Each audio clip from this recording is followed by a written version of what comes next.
Hey everybody, good evening. Whoa, hold on a second.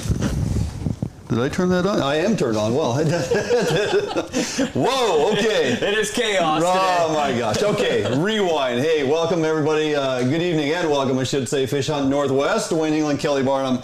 Of course, we'll be joined later in the kitchen as we are each and every week with Chef Kelly and, of course, his wonderful assistant Sherry with another fantastic recipe of the week. And a quick shout out to David over there in IT Corner. And if you are joining us now here live, as we do each and every week on Thursday, we have changed our start time to 7 p.m. based on the feedback we got from the majority. Yeah. Barnum. Folks wanted us to start at 7 p.m. and we are more than happy to do that. Along with that, we would expect our viewership would go up because folks made a point to say, hey, we're just typically getting home from work, getting the kids dinner, and summertime's busy. We get all that. So if you are taking some time to join us at 7 p.m. each and every week now, Thursday evening, via our YouTube channel, and if you have not yet, please go there and subscribe, and or our Facebook page. Give us a like and spread that around. Share our content, share our locations where you can find us each and every week here on Thursday evening. Now start time 7 p.m. Right, and that gave us an extra hour this week to get ready, and boy, do we have an action-packed show today. Oh my gosh. There is information. Yeah, I mean, we obviously were not live last week, 4th of July. Hope everybody had a fantastic 4th of July holiday and through the weekend. Gave us kind of a chance or opportunity to regroup, and man, there is a ton of stuff going on that we need to get caught up on. Quite frankly, we're going to be hard-pressed to fit it all in within a 2-hour show. Yeah, it's going to be tough. A lot of stuff going on. Want to make sure to remind you, as we do each and every week, that Fish Hunt Northwest is presented by Better Homes and Gardens Pacific Commons, real estate located in Puyallup, Washington, and we thank them for jumping on board and giving us that support. Along with that, Barnum, we're going to get right into it because there is a ton of things going on around the Northwest and beyond. If you weren't aware and you're still looking for it, hey, you can pick up your fishing regulations are finally out. Typically, those had kind of morphed and became available sometime in June. Right. This year, they're finally out July 1st. Right. You can get them at any sporting goods store where you buy your fishing tackle and hunting gear and whatnot. You can also get online, of course, and read it, download it, print out the pages that specifically affect you in the areas you like to fish and hunt. So new fishing regs are out for 2019 to 2020. They are available now as of July 1st, and we'll go through. The regs are written through to next June. Right. Use those as your base plan, right? Make sure you're getting on wdfw.wa.gov all the time, the Fish Washington app, staying up to date on changes, especially your saltwater species. Yes. It changes all the times with quotas, catch limits, everything else going on. Make sure you're up to date. Well, and if you didn't know or you're not aware, you can actually log on to WDFW, and there is a opportunity on there that you can request or be added to the email chain. So you will actually receive updated emails daily, weekly, of all the changes coming. We're going to get into it here in a little bit, but as we're rolling through our early Chinook and saltwater fishing opportunity, both relative to Chinook and coho, we're getting hard pressed up against some of these quotas throughout Puget Sound already. Right, I'm in panic because mode. The fishing's so good. Right, I'm in panic mode right now because here it is, the middle of July. I haven't been out in the ocean yet to fish coho or Chinook. Right. It is an absolute bloodbath out there. It's unbelievable. And I'm afraid that I'm going to miss the quota and not get to fish. Yeah, so the point, reason behind that is to say you can get those emails and get those updates so you don't, find out all too late that the quota has been hit and all of a sudden the closure is pending and you have a day or two to scramble, go out and get those last double-digit days, or now you're allocated to one fish. But anyway, the point there is that you can get those updates via email. Simply jump on WDFW website and locate where that is to be added to the email chain, and you're going to receive that information. So along with regulations and changes, Barnum, we had an announcement as of late, actually last week, but again, we weren't presenting any information, so we're catching up. If you're not aware and you are a big game hunter and or predator hunter and look forward to your opportunity to hunt bear, some rules have changed via the commission adopting regulation changes, and we now have some changes relative to bear hunting. Speaking of that email alert, I'm sitting in my cabin in Northeast Washington, very limited service, off the grid, and boom, I get an alert, text message, and see they are changing bear hunting in the state of Washington. Eastern Washington now, all areas will open August 1st. Yeah. Coincides with the Western Washington opening. Correct. And before you could harvest 2 bears in Western Washington, but only one could be in Eastern Washington. Now this year, both, you can harvest 2 bears with both of them being in Eastern Washington. Yeah. So we talked about this over the phone and talked about it again today on the podcast with our guest. It feels like for the first time in about 10 years, you know, we've covered story after story about bears and the conflicts of bears. It's been all over social media, all over the news. It feels like WDFW and the Wildlife Commission is listening. Yeah. You know, bear populations are looking like they're maybe above carrying capacity, and we're having a lot of bear-human conflict. Yep. And they've said, okay, let's nip this in the bud, let's open the season earlier, and let's let you kill bears on both sides of the mountains up to 2.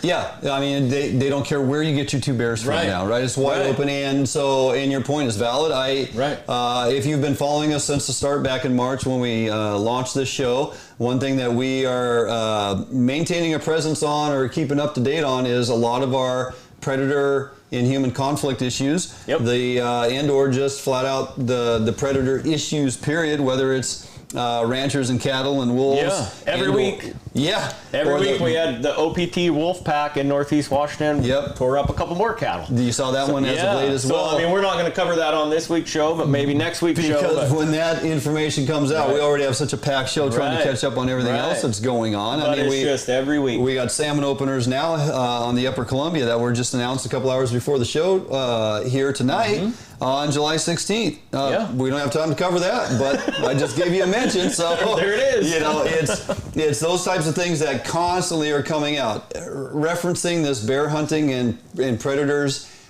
we cover it a lot, and we'll continue because let's face it, wolves, bears, mountain lions, and then when we get out into the saltwater, the predation issues with our pinnipeds of all families of pinnipeds and the bird issues. It's something to continue to talk about as it affects our ability to hunt and fish. Yes. And so we want to make sure we help keep you informed. We recognize that a lot of you don't have, well, we don't really have the time either, but somehow we find a way to sit here and read through article after article, literature that's printed, notifications that come from WDFW, and we filter through that stuff to give you the bullet points and hopefully keep you up to speed as to what is going on. And that's our goal. So, that's pretty inviting as far as opportunity now to truly go out and get a bear or 2 and reasonably priced if you're a Washington State resident. For sure, because I mean, like we talked about, most people, you're buying that deer, elk, bear, cougar combination tag, and there's not, I mean, honestly, there's not enough big game hunters that go out and specifically target bear. Right. We have a lot of guys that, well, if I see a bear while I'm hunting, or if I see a cougar while I'm hunting deer or hunting elk, then I'll take it. But hey, get out there and get on those bears, because number one, they are one of the biggest depredations of fawns that there is. Black bears are very tough on fawns and calves, both deer and elk. They do a lot of damage. Their sense of smell is so strong. When those fawn hit the ground, they can smell it miles away. They smell their blood trail. So there's a reason they're so successful. Number 2 in line is coyotes. And there's way too many coyotes in our state. So if you're getting your predator hunting tag along with your other big game, you know what, do us all a favor and knock some coyotes out. All of out. us hunters always complain about the predator problem. Well, we all, myself included, need to take a little more time hunting predators, whether it be bear, coyotes, bobcat, cougar, whatever. Let's spend some time to focus on those animals. Absolutely. All right, moving along. For those of you paying attention and may have seen it on social media or possibly you follow some of the events WDFW has going on this week, you'll notice that they've initiated their goat transition, or they're moving mountain goats from Olympic National Park and Olympic National Forest to the Northern Cascade Mountains. Now, this is met with some accolades and also some controversy. And the biggest point of contention for some is the fact that WDFW has come out and stated that these are a non-native species of goat on the Olympics. And there is documentation that goes back into the 1920s when these goats were planted. Now, others would say that there are articles written previously, or there's documentation that basically would show that these are a native species. And I don't know where I'm at on it. I've read articles on both sides of the fence. They both seem reasonably, well written. It seems that they have supported documentation to say that they are either native nor non-native. So I guess the takeaway here is They are relocating upwards of 300. I read one article and I couldn't find it again for some reason, but the numbers are in that 300, 350 range. And maybe if somebody knows exactly the numbers we're talking about, you can post them up here on either our Facebook feed or our YouTube. We're monitoring both, so we're going to keep involved on the chat. But 3 to 350 goats relocated to the Northern Cascades. The population, Barnum, is right at or just over 700. Wow. So they're taking about half out then? Yeah, and the effort is to redisperse the goats to try and bring the populations back to where they want to see them, they grab a foothold or a hoofhold, I guess, in those Northern Cascades. Now, over the years, you'll recall there is some conflicts that do happen. There is a ton of people that hike in the mountains through the spring and summer, and especially the Olympics. We get a lot of folks going out there because it's beautiful country. You need to take advantage of that, and you spend time out there with family and whatnot, and you have goat encounters. Yeah. And they are not ones just to turn around and run away. Right. Yeah, I've seen lots of videos, lots of pictures of real close goat encounters that are kind of cool. Do not bend over to tie your shoe. You're just asking to get a set of... And I know they say not to approach the animals, but let's be... I mean, I'm not going to get too hard on that. Some flowers and, feed them, get down selfie. Who doesn't do that? Who wants to not get a selfie with a goat? I mean, so... this has been, again, this has been met with support and some resistance. People trying to understand. There is a portion of this management plan that does call for euthanizing a percentage of goats. A buddy of ours also put out there, hey, it looks like they're just going to blatantly shoot these goats and leave them. Now, I don't know. I hadn't read anything about that. When it's euthanizing, it's they're capturing, they're bringing them in, and then they would euthanize them at that point versus but I don't. I mean, relocate. If that's a part of the management plan that's going on, I mean, we have hunters out there that want to do this. Well, that's the thing, right? Bad. It's like, hey, did you say bad? Bad. Give the hunters the opportunity to assist with this program. And that is what folks on social media are advocating for. It's like, well, then let's issue more tags. Let's give more folks opportunity. Let's open up the season at appropriate times that we can have more folks out there. And then the counterpart of that is, well, then you have persons hunting goats with people out there hiking, enjoying wilderness. It's a balance. We get that, right? It's a balance. Hunters are safe. They'll be responsible. Yeah. They really Hunters are just guys hiking with guns. Yeah. And gals. Yeah. That's the only difference. So we're just going to kind of see where this goes. You can watch the video. They have these goats sedated, slung up. There was 3 of them dangling underneath a helicopter. Looked like a monster set of truck nuts hanging under the bird. But I guess the point is, they bring them in. They check their health and their status. I imagine if they find some that are ill health and whatnot, they would probably That's what I was going to say. Is there any concern over moving these? Because, I mean, I own livestock. Right. And anytime we go pick up livestock, whether it be from another farmer or from an auction or wherever, I mean, there's a major concern with disease. Right. I mean, you could be bringing any type of virus or bacteria into another So they're checking them for that. The healthy ones, there's a percentage that will get collared, and then they transfer them over to Northern Cascades and release them so they can continue to monitor them. And, the other thing that also does is help them gauge on survivability and then, where they locate to exactly or how much they migrate. I'm going to work diligently this week to contact an individual that is actually out there working with that project today and through the next couple of days. Talked to a friend of mine at WDFW today, said he has the name of a biologist that's involved with this project. We want to answer some of your questions on social media. You'll find that we shared that article from WDFW to our Facebook page on Fish Hunt Northwest. There's been some dialogue happening there. I encourage you to go there, get involved, state your questions, put in information that you may have obtained somewhere else and are concerned about or confused, as are most people. And we'll initiate that dialogue, and we'll try to get that individual on the phone next week, if not here in studio. And we'll find out truly what's going on. From a hunter's perspective, we'd like to see them involve more hunting to help manage the goat population. It seems that's a little cheaper than putting goats in helicopters. It would seem a few bullets slinging across the mountain range would be cheaper than putting goats in helicopters. So anyway, more to come on that. Moving down our list of things to pay attention to, hey, if you're a shrimper or you missed out on opportunity earlier this season, good news for you. WDFW just added 2 more days to Hood Canal we have a couple days coming up for recreational shrimping opportunity. Effective dates July 23rd, July 24th, 0900, which is 9 o'clock for you, normal citizens. Right. 0900 to 1 p.m., which would be what, Barnum? 1300. 1300 hours. So we have 2 more days of shrimping. Hood Canal, 23rd, 24th. Can be pretty good out there, by the way. Yeah. And if they are giving us 2 more days, the numbers probably would support the fact that it's probably going to be pretty good. Right. Get out there early. Hover over your grounds. Don't be launching your boat at 9 o'clock because you're going to miss out on the opportunity. You better launch your boat at like 6. Or midnight. So go out there and get over your grounds. Use your electronics. Find those shrimp. Drop your pots. Good success to you.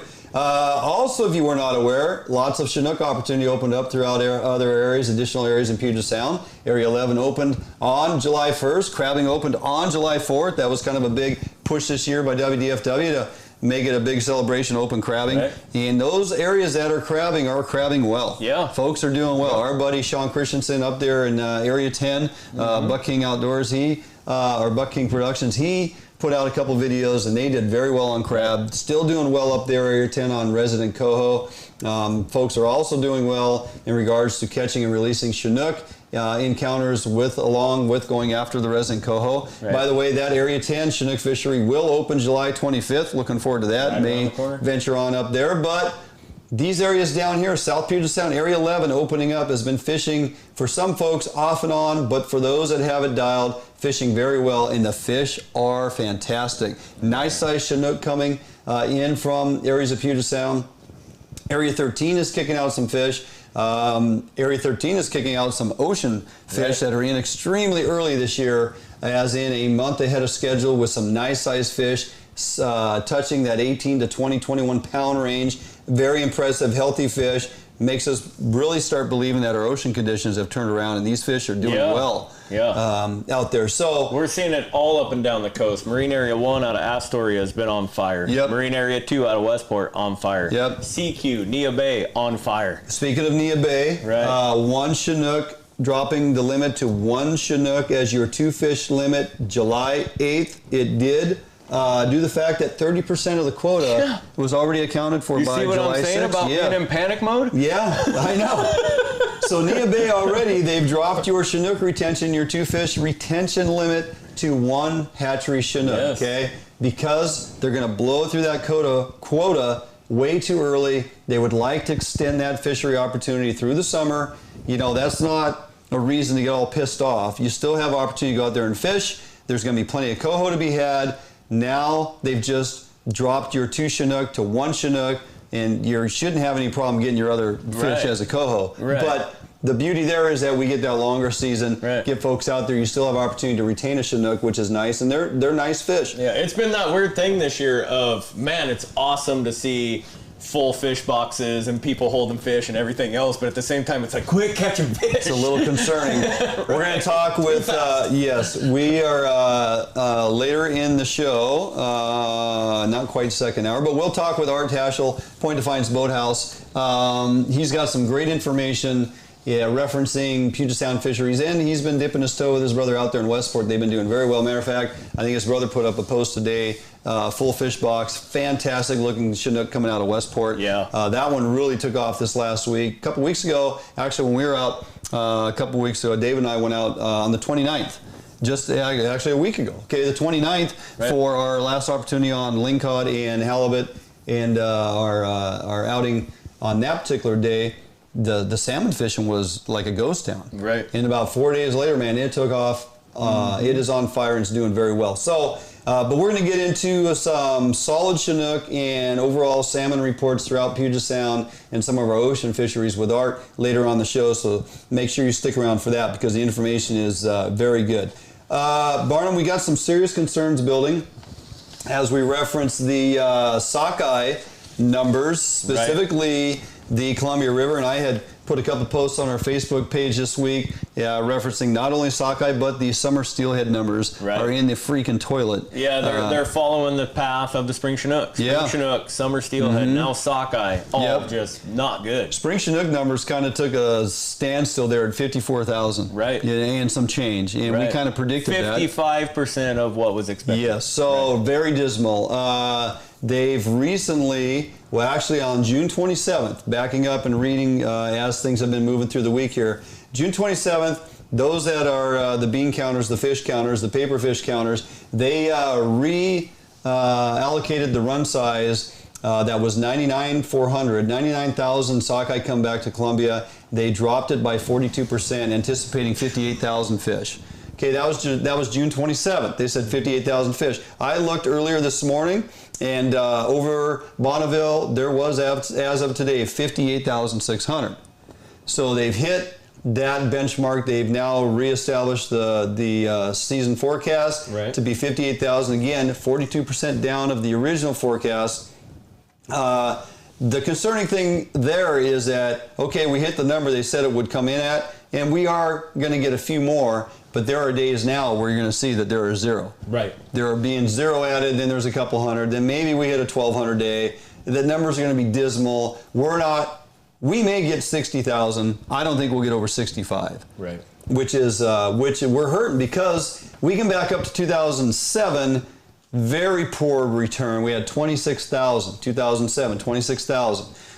But between then and now, we've had bumper crops of 512,000. We had a year, I believe it was 2015, 650,000. Wow. But that was also the year we had very poor spawner recruitment due to the extreme warm water in the Columbia, in the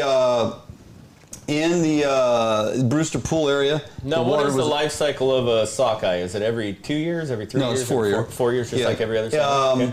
And the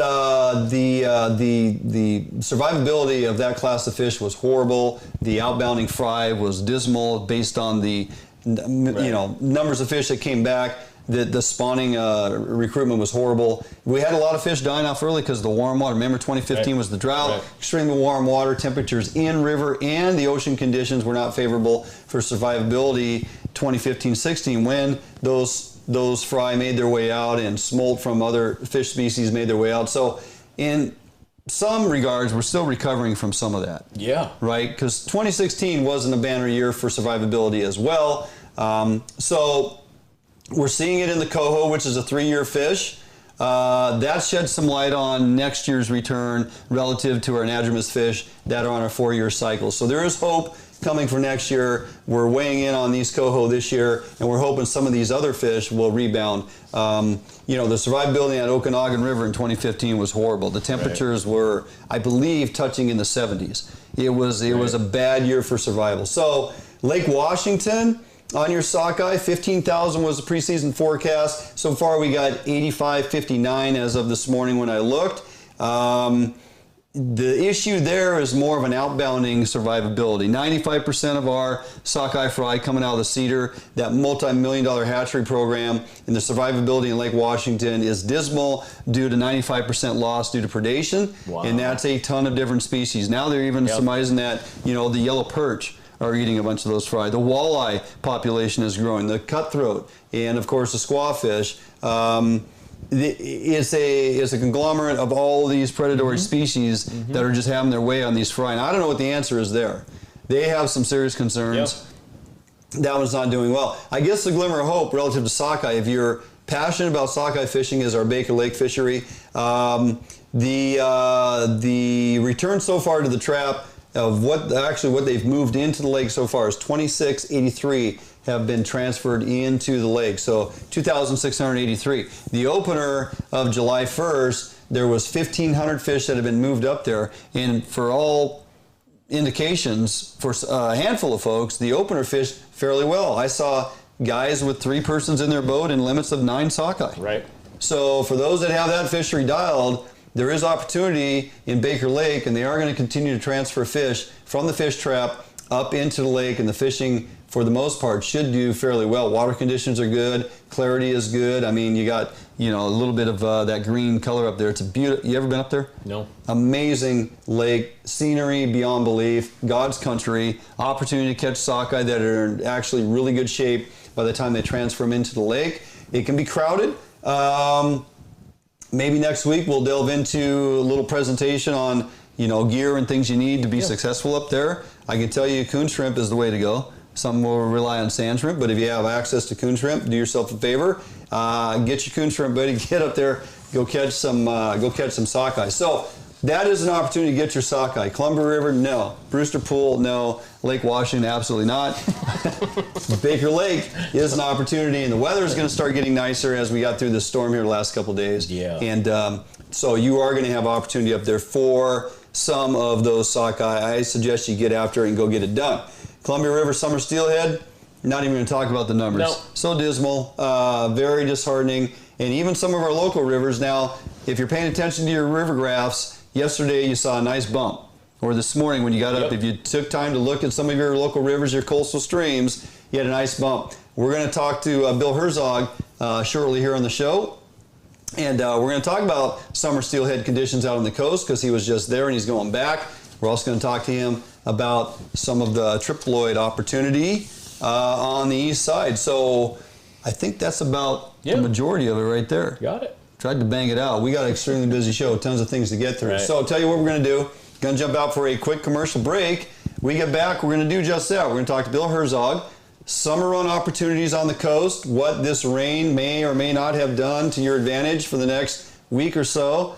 And we're also going to talk to him about his bank fishing, triploids, Rufus Woods. You're not going to believe how he's getting them. We'll delve into that with Bill Herzog. We come back right here on Fish on Northwest.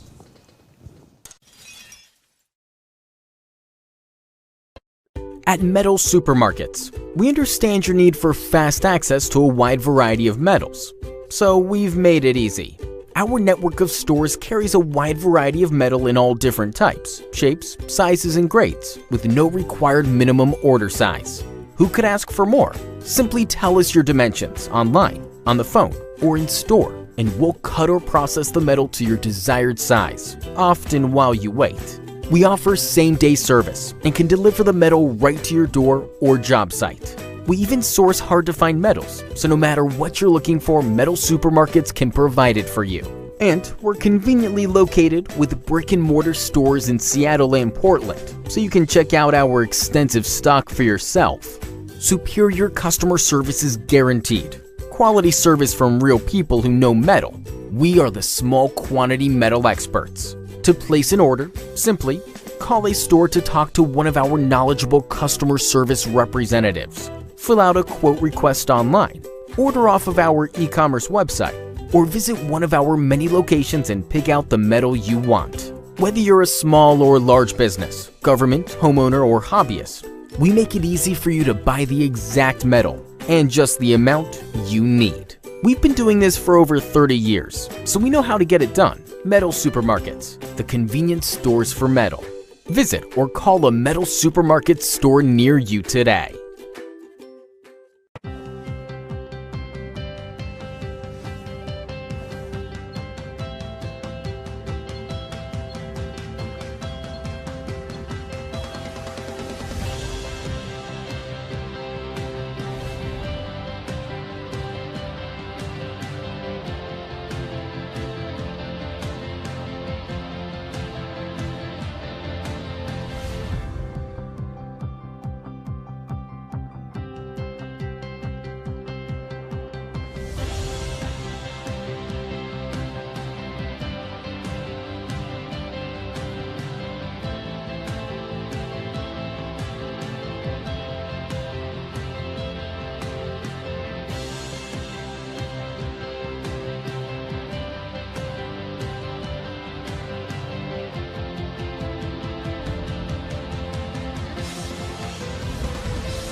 should be good.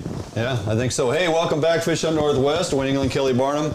And, man, we are just kind of flying by the seat of our pants here. Scrambling. You know, one thing's for sure. Once you get a show put together and there's so much going on, it's just, man, we are just trying to fit it all in. We want to bring you guys the most updated information that we can. So once in a while, it takes a little effort on our part. And we feel like we're just a couple loose cannons, just can't figure it out. Yeah, once in a while we have topics that come up like as the show is progressing. Right. We're like, we gotta hop on that. Yeah. Well, I'll tell you one thing we're gonna hop on right now is our buddy Bill Herzog is patiently waiting on the east side. You know, Bill and I were talking yesterday as I was at work watching this deluge of rain coming down, and he was telling me about the ark he was building on the east side, getting ready for the storm to move over, because it was a summer storm to make you question if it was truly summer. But aside from that, hey, Bill, you've been out. Two things. One, you were over here on the coast last weekend in pursuit of summer run, and you put up a dandy photo of a nice summer run you got on your fly rod, of course. And then, of course, you've been also targeting locally some of your favorite hidey haunts with a different presentation method that has been producing for you in the realm of pursuit of triploids. But let's talk about this summer run fishery that you are subjecting yourself to that I have yet to even think about doing. Well, I'll tell you, kids, there's not a lot of them this year. Unfortunately, we're looking at a down season everywhere, all of east side, west side, up, down, west, east. It doesn't matter, but they are there. And just because, you know, we've been spoiled like back in the 90s and the early 2000s and even in the early 2010s, you know, we could go to our favorite little river system. We could go to the Wainuchi. We could go over to the Bogus Shield where I was, the Clawwa. We could sneak down to the Cowlitz, and you could pretty much nail down the fact you're going to catch a summer run. Yeah. Not so much this year, but they are there. That is the main thing. We're still fishing, and we just have to change our tactics a little bit and lower our expectations quite a bit. Yeah, well, you have a couple rivers that you are very passionate about out there on the OP, and this time of year, not surprising, you are packing your fly rod. And how many other folks were you joined by this last weekend or so when you were over here on the west side in pursuit of your passion? Well, this is a good thing and a bad thing. When you go to a river that popular on a Saturday during the peak of the run, and there's only two other guys you see walking around, you're either A, the luckiest guy in the world, or B, there's nobody there for a good reason. And both the guys I ran into were very good anglers. You know, they had clear drift bobbers and great jigs and little pieces of bait on there, and they were absolute aces. And they hadn't touched a fish, and I got one. I was very, very lucky. But I will tell you something. You mentioned I used the fly rod. The river's over there, as you know. Maybe not so much now with the rain you guys had over there. I'm not sure. I'll find out again this weekend. But they're using the fly rod when the water's that low. There's really, really a great way to go after them, because when the water's so low, even a clear float over the top of their heads might spook them. I'm using a really long bobber with my floating fly line, and when I have like a 10 or 12 foot leader, I show them the fly first. That's all they see, and I use a pretty light fluorocarbon. So I'm as stealthy as you could ever possibly be. You know, people look at a fly fisherman and go, "Oh, he just likes to fly fish." I do it because I love it, and it's probably the most effective way to get them under super, super low conditions, guys. Well, think back, when was the last time you think we had river conditions this low as we rolled out of June? Before we got this rain here this last day and a half, I'm looking at conditions that, in my recollection, I didn't go back and look in logs or anything, but I was used to running summer run guided trips on the Wainuchi year after year with river lows to this point, but that would be in August. Right. We see, like, I'm not mistaken, the Wainuchi's running like 200 CFS or even less. And, man, that's something we used to see in September. Yeah. Right? When everybody else is gone, September is when you're thinking about the leaves being in the river and being a nuisance. Now the nuisance is we don't have enough water. Yeah. And unfortunately, when you get a year like this year, I think 2015 was really close. Right. For being this low. And, you know, when you get low numbers and water this slow. Let's just see how good of a steelhead fisherman you are. This will challenge you. Well, we just, as we're talking, we threw a graph up there that's representative of the SATs, just to take a look at something locally here out of my backyard to see where the river went to. And the graph that Barnum threw up there, the river was at about just barely at 200 or barely over 200. It spiked up to, looks like about 400 by yesterday afternoon, and it's kind of hovering there right now. So, you know, that particular drainage more than doubled within a day and a half of that deluge of rain we had. So I'm pretty sure out on the coast, it mirrored that as well. The problem is we know the coast drains out pretty darn quick. This is true, but what it does two things for us, guys. It puts a little makes water a little cooler, and even that little shot of water this time of year, it doesn't matter. We don't need much. Right. Those fish are down there in tide water. They can smell it. They know it's there. They'll take any augmentation they can get. And even when that water bumps up just a few inches, that'll move what fish are holding. What few are there will bring them up. Yep. And that's pretty exciting. Now, I want to tell everybody listening, don't go to the Bogus Shield Saturday. Steer clear. There's no fish to be had, and it's way too crowded anyway. Right. Yeah. Yeah. If you go about 8:30. Right. After I've made a couple of passes. Okay. Yes. It's all good. Absolutely. But I mean, it's be a great time to go down and fish the Wynoochee, I think. The Wynoochee fish, always towards the end of June, first part of July was always peak of the run back in the day. And when those rare days where we got a little bit of rain, I remember having some really special days on the Wynoochee when we got just a little bit of rain. So, heck, I would, if you don't want to salmon fish this weekend, you want to catch a steelhead, I think it might be probably your best shot of the whole summer is right about now. Yeah, because of the little bit of rain we had. Yeah, one thing I've always done too, Bill, is like if we didn't get this rain that we were blessed with the last day and a half, and we're into this, as you just mentioned, that prime time of year when these summer runs should be in here, that's when you really just pay attention to your tides, look for those bigger tide swings, look for that movement of water in the lower river that's going to push those fish in, and hopefully they stage up. They find those deeper holes in the lower system that they'll hold up in, because then they're going to travel at night. But that has always worked out pretty well. As we used to always say, my friend, working together,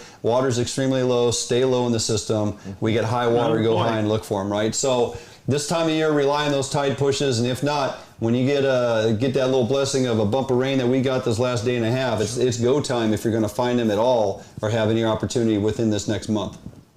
Especially when they're not potted anymore, they're moving. Even the fish that were in the lower ends have moved a little bit, and when they're moving like that and they're freshly holding, they're far more aggressive, and we love them for that. Yes, we do. But I still believe, though, we're going to find really low, clear water. So whatever you were using last week, kiddies, use it again this week, but use it with a little more confidence. I think stay small, stay dark, stay stealthy, and I think you'll do just fine. Yeah, very good points. The bump in the river, Barnum, doesn't necessarily mean we go off color, right? This time of year, it's not washing a lot of debris in the river. It's just basically rising up a little bit and going to drop right down. Right, and as he says, stay stealthy, I think it's important for people to remember that also means as you approach the hole. Water, yes. You know, stay back, stay quiet, stay low. Yep. You know, good point. Don't wear bright clothing. Oh, there is that. Yeah. Your neon. Leave your neon home. Yes. I know how you're fashionable expert on the neon, wearing your biker shorts to the river. Hey, Zog, let's jump back over to your neck of the woods on the east side there. You, my friend, have just absolutely had some banner days in pursuit of triploids, more so on Rufus Woods, but you're fishing from the bank. And I want you to let folks know exactly how you're conducting business and why you're being successful. Well, let's fish. There's plenty of fish this year, guys. The Colville tribe, who runs the pens down there where we get our triploids from, they planted 40,000. Let me repeat that: 40,000 triploids between 2.5 and 5 pounds in March, in April, and May, and in June. They staggered them all out. And they put them in about a 4-mile stretch of river up there by all 3 pens, so you can find them about anywhere.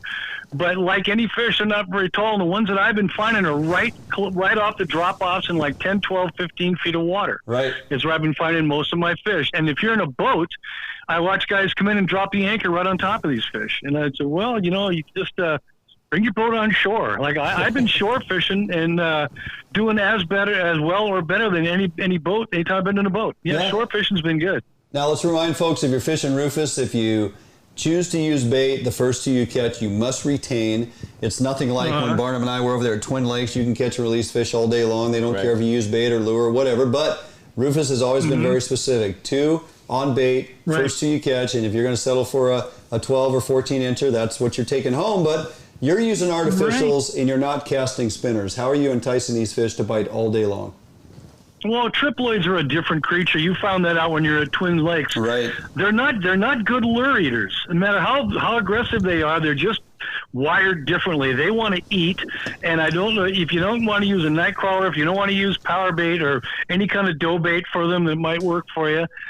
Believe it or not, they'll eat a jig. And oh my goodness, kiddies, will they eat a jig really well, but not just any jigs. You can't just dive into your steelhead box and pull out some pink and white and some hot pink and different things. They want something that's really net. They want blacks, they want olives, and they want muted yellow. And my jigs that I tie have been all three. I've been all three until one day I got a wild hair and I painted one on the picture I sent you, Dwayne. It's up on the screen. It's up on the screen right now. Yeah. Yeah, I painted one with a Kelly green head. Yeah. Just said, well, they like green. Let's see what happens. And that one's been out fishing everything, 5-1. It's nuts. I think it's just so they can see it better. Right. I really do. But those fish are really tuned into greens. They're really tuned into yellows and oranges. Or not oranges, but yellows and blacks. Yellow, black, and olive and greens. They really, really like that stuff. And I throw, when there's not much current, I'll throw an 1/8 ounce. When the current's kind of cooking, I'll throw a 1/4 ounce. And the trick is when you cast out, let the jig fall 5, 6, 7 seconds, and don't jerk on it like you do a buzz bomb. Give it little twitches, little tiny. Just move the rod tip 4 or 5 inches, little tiny twitches, and reel very slowly. That seems to be the trick. And I'll even I'll stop about every 5 or 6 twitches and let it re-drop, let it sink down 10 feet or so again, and do it again, and work my way back up to me. And you get a lot of fish right out in front of you in not very deep water, and they'll follow it, and they'll hit it on the drop mostly. But man, oh man, they really love a jig. And here's the best part about the jig. You can catch and release them because it's an artificial lure until you get the 2 big ones you want. Right. That's the best part. Are you a little surprised to be seeing these fish stacking up in the 10 to 12 feet of water? Would you expect them to be deeper this time of year, or do you think this is normal? Well, they are, Kelly. They're out in deep water too, but they just seem to be. They're easier to get at. Especially when you're using a jig, because it takes a while for that light jig to sink that far. Right. So if they're only going to be in like 12, 15, 20 feet of water, they're a heck of a lot easier to get at. And here's another trick. Well, I'm using like thin 10-pound braid for my main line, real thin. And my bumper leader I'm using is like 8-pound fluorocarbon. I could probably use 12. But the thinner fluorocarbon sinks faster because it's thinner. Yeah. It doesn't take and it gives the jig a little better action, the thinner diameter. Gives a little better action. What rod are you pitching those jigs with, fishing these triploids? I'm using a 7.5 foot, 2 to 8. It's my little favorite one. It's a Loomis rod. It's a really neat one made by Loomis, and I got a really neat little. I just like dog hair in my mouth. Oh, Lord. Stop licking your dog while you're on TV. Yeah, thanks. My little puppy just jumped on me and just gave me a mouthful of fur. Montrose. Little Montrose. Yeah, he has to have the spotlight this time. Anyway, reel with a really good drag system and a light rod. The rod I'm using is really fast. Is a really light tip, but it's super fast, so it makes the jigs move. I use too light a rod, you can't cast the jig very far, and it won't move when you twitch. Right. The same thing like you're fishing for salmon, twitching a Point Wilson dart or something for salmon. Yeah. You want a rod that's short, that moves quick, so that your lure moves with just a little bit of movement. You're not going to really sweep the rod to make it move. Right. But give it good twitches. Yeah, that seems to be the trick. Yeah, like you said, just moving that tip 5 inches or so, not an over-exaggerated movement. Just get that thing kind of fluttering in the water column, and it's surprising that those fat bastards are reactionary on a bite, Barnum. Well, it's green. It is green. They like green. Yeah, that color almost exactly replicates the green fire bait we were using over there at Twin Lakes. It's pretty ironic, but. Interesting. Well, hey, always fantastic information, Sir Zog. Always a pleasure to get you on the phone or in studio. So don't be a stranger. Appreciate all the info, and don't be surprised when we hit you up in the very near future, see what else you got going on. Well, I'm always here for you guys. I know you are. I'm a phone call away. All right, buddy. All right. Have a great evening. Take care. See you guys. Thanks, Bill. Mr. Zog. Yeah. Staying extremely busy nowadays with all his outdoor writing and getting out fishing as much as he can. Before we jump out for a break, I want to remind you all that we're still connected very well with Nowhere to Hunt. Get access to some of the best private waterfowl hunting fields in Washington State. Nowhere to Hunt has access to prime fields in Skagit County, and it's just added properties, which we're excited about, Grays Harbor. And for you guys on the east side, they're over there in Eastern Washington now too. They have 2 memberships to choose from. If you missed out on the June opportunity, they're still running a special here in July. You're going to save $100 off of their seasonal membership, which gives you unlimited hunting access to all their fields, and all the information is available on their website. Or you can buy the secondary membership for $200 if you're looking to hunt 5 to 7 times per year. It's going to give you opportunity on their properties in a limited amount of time or numbers of entries. So avoid the 15 shell limits, long lines, and overhunted fields that are associated with public grounds. With this affordable pricing, learn tried and true hunting techniques and from seasoned guides and members. Nowhere to Hunt has quality hunters can access quality waterfowl habitat. For more information and to log into or check out all the information they have available and try to understand these memberships, it's very detailed on their website if I muddied it up for you. Yep. Go to knowwheretohunt.com. Take advantage of this opportunity. I guarantee you, whether you're a first timer or trying to get your kids out or your spouse or whatever it is, or tired of fighting for blind access at 3 a.m., 2 a.m. when you get out on some of these public sites, you're going to have excellent access to excellent hunting grounds, knowwheretohunt.com. All right, I'm going to jump out for a quick break. We come back. We are welcoming in studio a couple chuckleheads. I'll tell you what. You ready for this? Barnum and I did a Sustainable Wild podcast brought to you by Fish Hunt Northwest prior to the show tonight, which is something we are getting more in tune with doing week in and week out. Yep. So you can find additional content of what we love to talk about fishing and hunting relative to what we have going on at Sustainable Wild. Go to Sustainable Wild, find them on Facebook, Instagram, Apple Podcasts, Google Play, Stitcher, you name it. Anywhere podcasts are downloaded, Sustainable Wild is there. Yep. So we are going to introduce, we come back from break, we'll have Bo Olson, Wilderness Expeditions, and Tony Wintrip, who's no stranger to the studios. Lay down a couple lyrics for us last time he was here. Right. But we're here to talk about hunting, some predation issues. Bo is an outfitter and guide in the Blue Mountain Range. Phenomenal information. We're going to talk about a gamut of things with him, multiple segments coming up. Stay tuned for that. And we have more fishing to talk about. We'll get Art Tachell on the phone later on. Jump out for a quick break. We'll get those clowns in studio here when we come back right here on FHN.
Wait, nothing, dude. There we go. There we are. Hey, there's the light. Into your That's the light I'm looking for. When did you walk in here? I just rolled in. Okay. I just came in to watch. Welcome back to Fish on Northwest.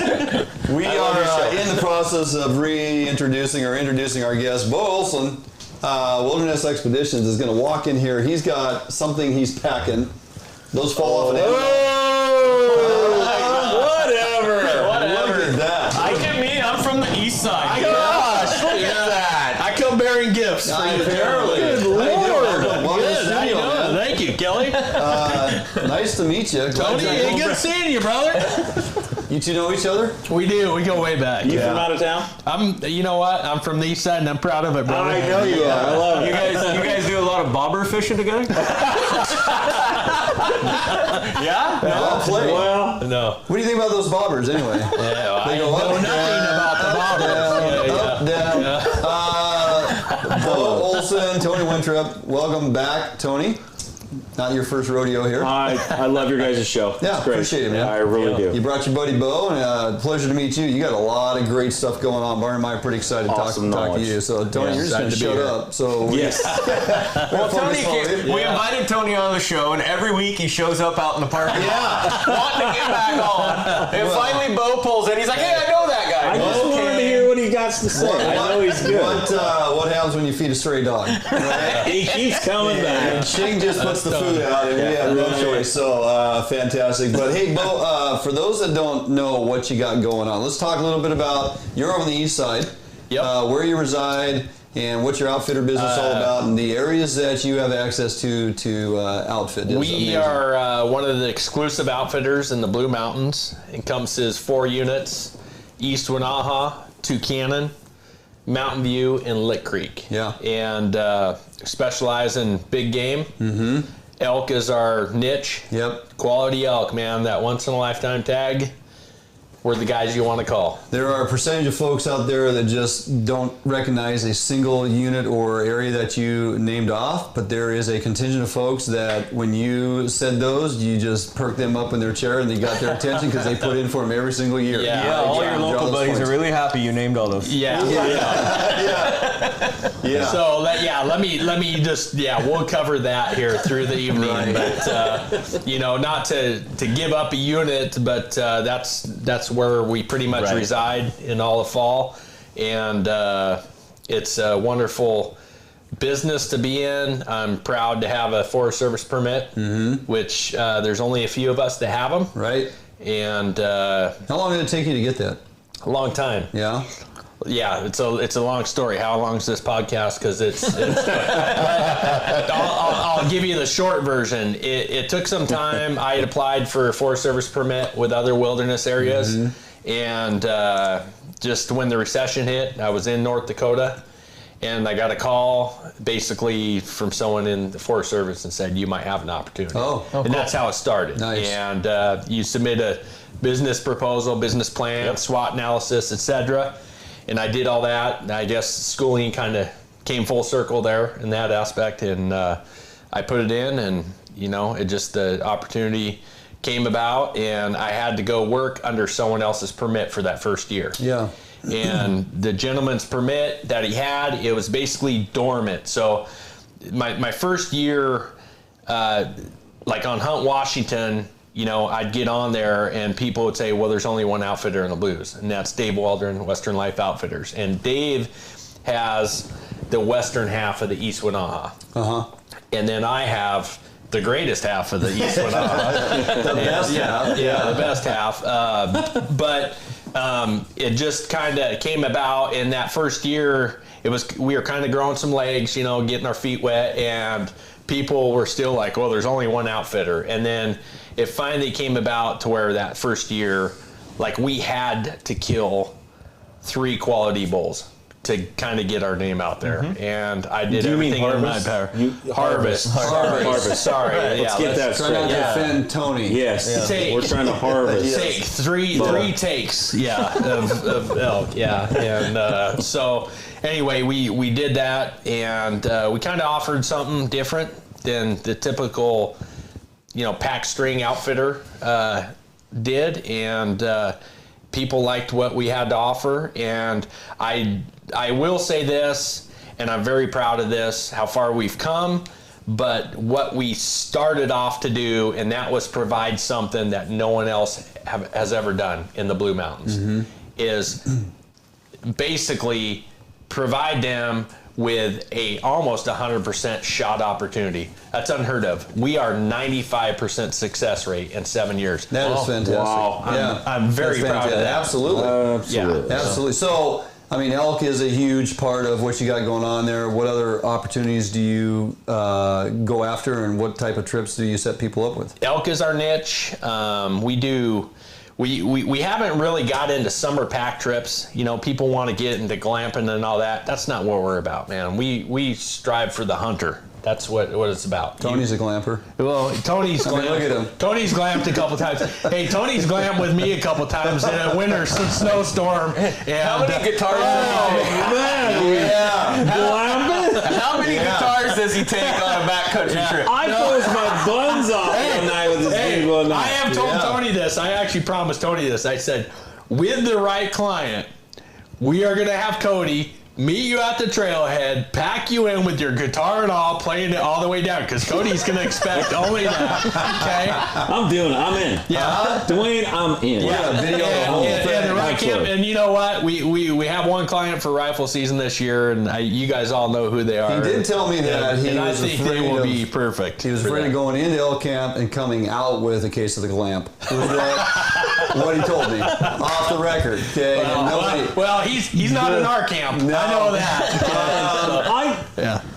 I went on a shed hunt with him a few years ago, and we had to go light. Well, it ends up snowing, and I got my white trap Walmart gear. I mean, I just bare bones. I'm like, I'm going light. He says we're going deep. We're going deep because he's a beast. He goes and he just. He's deep. So deep, I deep. packed the minimalist stuff. We'll end up with this little.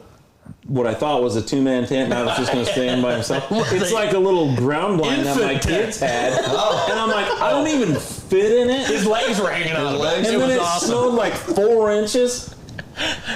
Froze. That's awesome. Dwayne, so Good now times. I went. You're still here. Yeah. That's a story. Oh yeah, It's a memory. Still got your legs. Hey, you're still hanging out with him. Hey, and tell him about the mule deer shed I planted for you that you picked up. Oh yeah, it was good. It was good. It was big, like 180. Hoser of a buck shed. And he dropped it. Well, he may have. I don't know. Now paybacks are hell. But I found a really good buck shed with him, and found some beautiful elk sheds with him.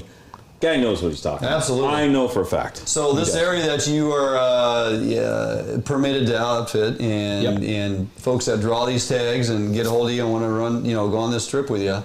Let's talk about their opportunity to draw that tag in the system as it is, and a little bit of frustration that you continue to experience, and just some of your thoughts before we got to jump out for a break. Let's get in a little bit on this draw system as the state currently has it set up and how it works, and some of your likes, dislikes about the current system. So the current system as it is sucks. There's no point blank ifs, ands, or buts about it. That's just the way it is. It's horrible. Yeah. Okay, it's not geared towards us, towards any. I don't know who it's geared toward. Right. Honest. So it's geared towards Tony Winthrop drawing a tag. Yeah, Tony's drawn. Only drawn 2, and they've just had me 2 years. I actually think there's a third tag in there somewhere that you're not telling. I actually drew wild waves this year. I'm going to be in Federal Way, baby. Now that's a draw. That's a sightseeing tour. That's a good one. He doesn't know that. He knows every unit in the state but wild waves. We used to sneak into wild waves. You paint your hand yellow, man, sticking under the leg. Cut it through. Real quickly, let's talk. Okay, if it's a broken system. I can fix it today. Yeah, let's talk about what. What would be what would fix it? Here's how we fix it. We either eliminate it altogether, and straight up lottery. Right? Okay, so a tier system. We had talked about it briefly. Yep. A tier system. Guys with 15 years of points or more, you're in the upper tier. Yep. Right? The guys less than that, 15 to 10, you're in the second tier, third tier, fourth tier, etc. Get in that tier. The guys in the top tier, they get 75% of the tags. 70% of the tags. Sure. Whatever the number you put on it. They paid their dues. Yes. They paid their dues. They're older. Yeah, right. Okay, so, many clients, many potential clients I have, I talk to over the time, they're waiting for one tag. Whether it be my unit, they want to go with Dave, whatever the case may be. Sure. Okay? They want this quality elk tag. And here's the thing. I hate to say this. People are dying with 20 elk points. Right. True. It's a huge point. That's wrong. Yeah. Okay, that's very wrong. Yeah. And not to slight the people with 3 points, 7 points, 10 points. Some of those people are my clientele. Okay? I don't discriminate anybody. Sure. You got 20 points, you got 1 point. You're going to have an epic elk hunt regardless. Yeah. However, it's broken. Yep. For the guys that live in Mountain View, right? The guys that live above Troy, Oregon, live in Clarkston, Pomeroy, etc. You live there. You winter, spring, summer, all that stuff, and you can't draw an elk tag. Can't draw a tag. That's disheartening. Okay, and so our system as it is now, it's not a true squared system. So if you want to go to a true squared system, like I said, Tony has, I don't know what he has now, probably 2 points because he drew a couple years ago. Okay, so Tony. Zero. He draws every year. Zero. Okay, zero. That's right. That's right. Last year. He's on the reset He arrowed a bull last year. Nice bull. But I did draw federal way. Okay, yeah. So 10 points. Let's just use 10 loosely. 10 times 10 is 100. Okay, 10 years of points. Guess what? You got 100 chances at this tag. But that's not the way our system is. Right. It's just the opposite, right? You're down to, you take 100 chances, you get the lowest number. Now you got one shot. How does that work out? How's that even the squared system? Who came up with this theory? It's bogus. It's totally bogus. And I'm not here to berate Fish and Wildlife. That's the furthest thing from my mind. However, it's either a financial motive. I can't understand why it is still going on. Okay, we all know people with 15 years or more points waiting for that coveted elk tag, deer tag, etc. Right? And let's change it. Let's just change it. Let's 10 to 15 or higher points, for deer, for, trophy elk, for mountain, name it, moose, whatever. We're all maxed on once in a lifetime hunts. Yeah. So you're basically, you're confining us as sportsmen that pay our dues, join many societies throughout the year. Okay. All we do is we eat, breathe, sleep, hunting. Want to hunt. Right? Yep. And so when it comes time, we want to be able to have the opportunity. So you want to manage wildlife. You almost want to manage sportsmen. And I'm telling you, it's got to stop. Okay? So case in point, Kelly, let's say 15 moose points, right? Kelly might be 75 before he draws. And no disrespect, when you're 75, you might not be able to get around. Right. Yeah. Absolutely. Your moose. Absolutely. Right? Yeah. Okay. Absolutely. Okay. So I'm all about management. Have you met anybody that has put up resistance when you've expressed to them the idea of a tiered system?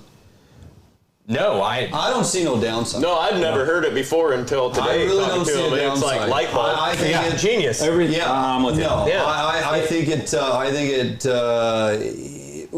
think it provides a system that would work well within the confines of persons who are submitting year after year after year. It's not a huge monetary loss to submit for a handful of points that you want to go after each and every year.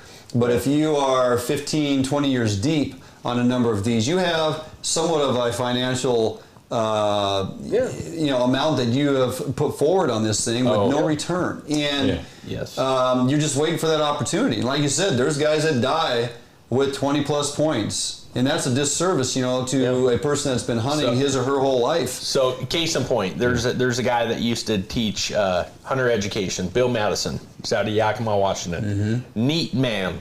Okay, in fact, when they had a fire in Arizona, he had some big elk points.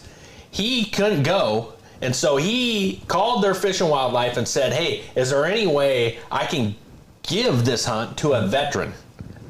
And Fish and Wild, they're like, no, it's a good idea, a good concept, but no, you can't. Well, that brings up another point. Is to say, maybe you get to that point in your life, you should be able to gift those points to somebody in your family who's able, right? Yes. It's a complete disservice to have somebody patronize year after year and pay those dues and pay that money out just to have it go away with the fact that you no longer are physically capable or you pass on. Yep. So there should be multiple changes that come about in the future. I love the tier system idea, and I hope folks are listening because I think it's a valid discussion to have. And I like the idea of being able to gift your points you've acquired over the course of your life, and you are no longer able to utilize those points to either, and they could write that rule and regulation however they want to construct it, family member or, close friend or whoever you choose to gift it to based on paperwork that you submit through the state, and then it's authorized and it's recognized that they now have those points. I do not see a downside to that whatsoever. Yeah, listen, we all... Dwayne, you have your special units that you think about. Tony does, Kelly does. I do as well. And I'm telling you, you have something in your mind that goes, oh, I can't wait to draw this tag again. Or let's say you had it once before and it didn't come through. You didn't harvest the bull you wanted or the buck you wanted. You constantly are thinking, okay, if I ever get this tag, if I ever get this tag, if I ever get this tag. So, and here's another thing too. So Fish and Wildlife on paper and, website, social media, they list how many applicants put in for certain areas. Okay. That to me is, in a sense, if you haven't done your own research, you're just a guy starting out, you're like, hey, let's see, deer tag. You know what? Maybe the Chelan area. Well, 10,000 people put in for it. Or moose, right? Well, 10,000 people, 12,000 people put in. That must be a popular one. I'll put it in there. Right. They don't know anything about the unit. As opposed to the guys that's all they think about is that unit when they draw the tag, where their camp's going to be, etc. Okay? And so, and then they draw with 1 to 7 points. And you have 19. Yeah. The system's got to change. Yeah. Period. Yeah. I like it. I like the kind of open the mind and think about this stuff. Sure. A little outside the box of what the norm is that we've all been subjected to forever. Yeah. This point system's been the way it is, and for those that are complacent just to say, it's the system, it's the way it is. Well, if they don't hear from us, they're not going to be willing to change. Right. And so, how many people do we know come draw day, right? We all... the results are out. The results are out. Do you draw anything? Right? No one. With social media nowadays, everybody's posting it out there. No one's waiting for paper, right? No, except Tony. He's like, it's draw day. I'm good. You're getting text. Real quick, it's really funny. I drew tags 2 out of 3 years. Yeah. And the funny thing is I had 21 points. Yeah. 20 or 21 on one. Right. And 5 on the other. So basically, I'd have an average of 20. Do the math. What is that? 13 and 13. 26. That's how he wants to do it, Bo. He wants to make us all feel better. I'm just trying to make it real. Hey, that was his first tag when he drew, in one of the blues units. That's when we first met. Yeah. He sent me a picture of him and Jeremy, his brother, and hunt partner for life. They were all painted out and sitting on a ridge having a beer, right? And I got this text, and I'm watching 350 bulls going at it, and I picked up a third of one of these bulls that just got torn up. And him and I were actually going back and forth. I'm like, you need to get your ass over here now. And it was the next day they were sitting on the ridge that he arrowed that bull, the drop tine. It's a beautiful bull. So, it worked out. Fantastic. So. All right, good stuff. I like where that's going. Hopefully we can generate some interest. We're getting quite a few comments listed here that folks are in agreement that they have felt for a long time that the system is broken. Absolutely. It doesn't mean that we cannot, as hunters, come together and try to drive change in ideas and how these systems are are built. So if they give us a platform to speak, we're going to do so. Yep, absolutely. And try to get this. And you have to. Absolutely. You have to speak. Yep. I would like to think that if we can, move this forward and we can somehow affect change in the realm of the Washington State draw system, and it becomes some type of a tiered system, or there's a gifting program that potentially it started right here in the studios at Fish Hunt Northwest. Absolutely. So great platform. All right, great stuff. We have more to talk about. As we do, we're going to jump out for a quick break. We come back, though, we're going to jump back over to the realm of salmon. We got a lot of folks interested in what's going on in our Puget Sound fisheries. Our ocean fisheries, in some regards, are absolutely on fire, Barnum. Yep. The social media is fantastic in a sense that it gives you quick, up-to-date insight on all the crap you're missing because you got to work for a living. Somebody's getting a call from Lovey. She must be watching. Hey, it works. Social media works. That's how you know it's truly live. Lovey, he'll call you. All right, we're going to get our Tachell, Point Defiance Boathouse on the phone.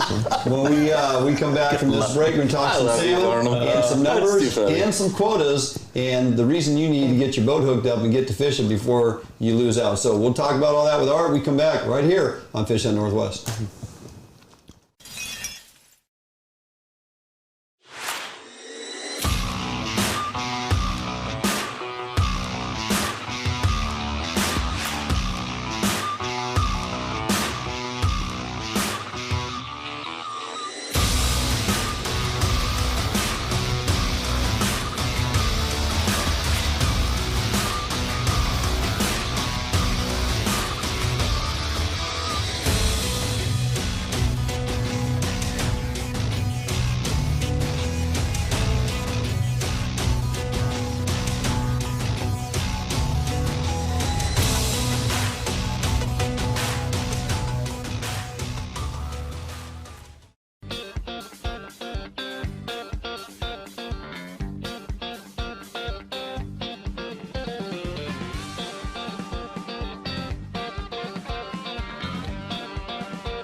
Hey, welcome back, Fish Hunt Northwest. Dwayne England, Kelly Barnum. We kind of cleared out the studio for a little bit because those guys are getting a little unruly, but great guys. Got some valid points. Talk about a couple guys that know hunting. Yeah. You know, I mean, we're going to sit and talk with these guys over multiple beers. Yep. And also live vicariously through some of their experiences over there in the Blues, because that is just unbelievable country. Tony's killed some amazing animals. I'm sure Bo's killed some amazing animals, but put clients on some absolutely tremendous bulls. Yeah, absolutely. So switching gears real quick, we are going to do a little Puget Sound, walkabout. We got several areas to talk about. Reference salmon fishing, how well it is producing currently. Of course, ocean fisheries are doing very good as well. Art Tachell, Point Defiance Boathouse. If you ever spend a little time down there, you're going to know Art. He loves to talk fishing.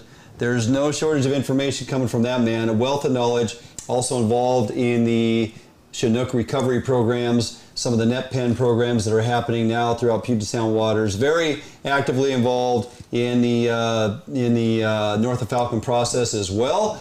No stranger to the show. Art, great that you can take some opportunity this evening, jump back on the show. How you doing? I'm doing well. It's past almost my bedtime, though. Oh, yeah, sorry, we a little delayed in getting you on here. We just got a lot going on, and definitely appreciate you taking time. So we'll get through this as fast as we can. What can you tell us about Area 11? Opened up here beginning of the month, and so far it looks like it's fishing fairly well for some. Yeah, I mean, Area 11 opened up. There was some big tides, so there's a bit of a concern there. Although being closed down for May and June, I had a pretty good idea there would be a number of fish around, and there was. It was a pretty good fishery. The guys that consistently fish, got good gear, know the waters, all got their fish. Other guys, kind of struggled, but there was good opportunity. The following 2 days, it kind of dropped off, and then of course we closed for a couple of days. But overall for July, pretty darn good. We're kind of nervous about our 2,800 fish quota. This next week we'll have some discussions on that. But I think it'll continue to be pretty good until Area 9 and 10 opens up, I think the 25th of July. Where are we at on the quota, Art? I know you said you're concerned. Are we getting halfway there, 3/4 of the way there?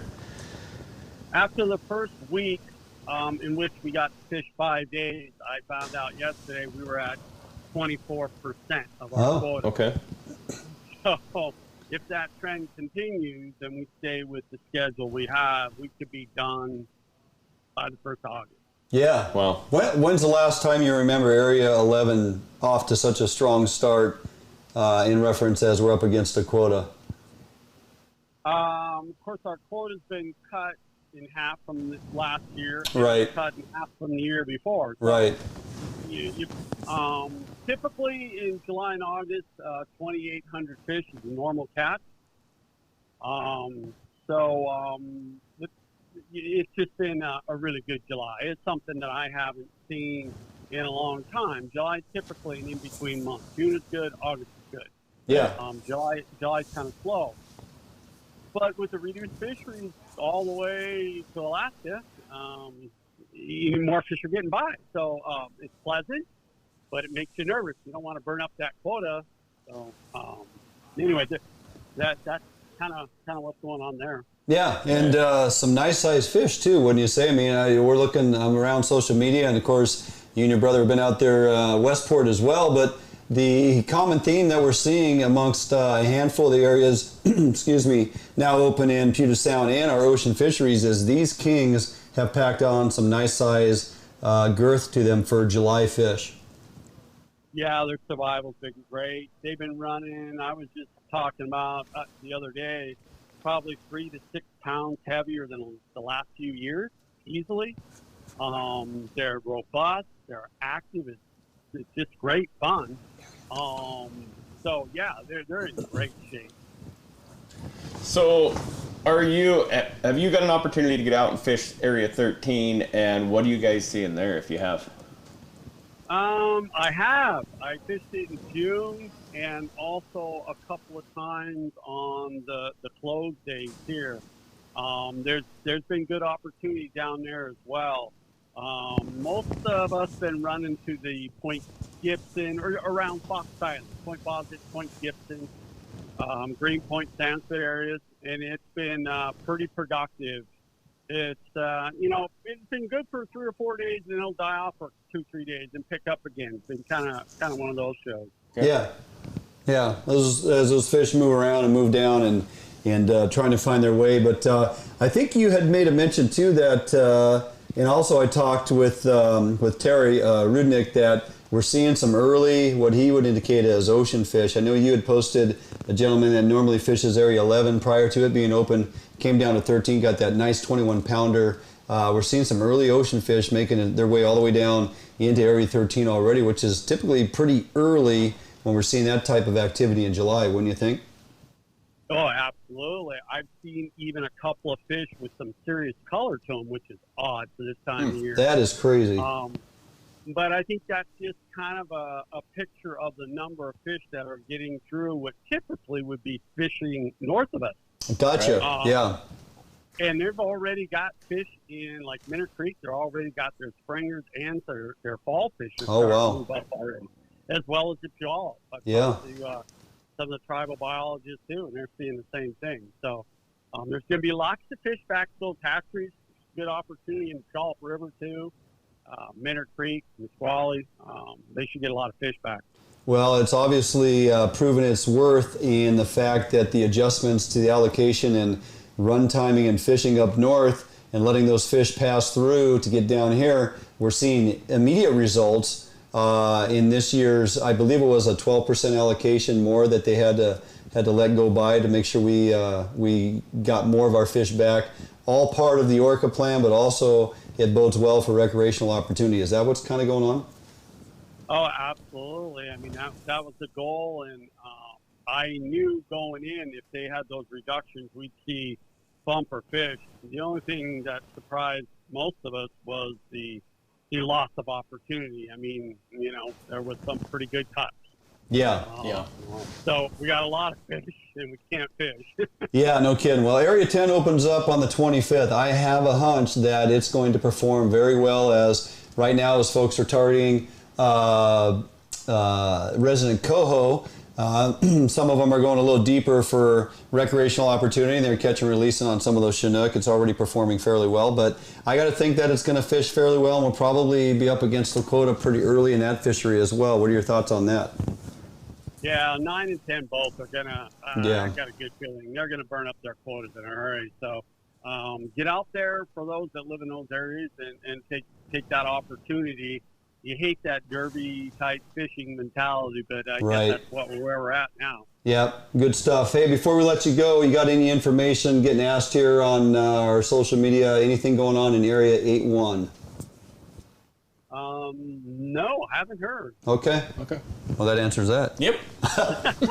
Yes. That was easy. Yeah, that was easy. All right, Art, always a pleasure, my friend. Appreciate you taking the opportunity, and we'll not keep you up any later, as I know you got to get up early and get down there to work and make sure folks get their bait and get their gear ready to go. So have a fantastic evening, and we'll talk to you soon.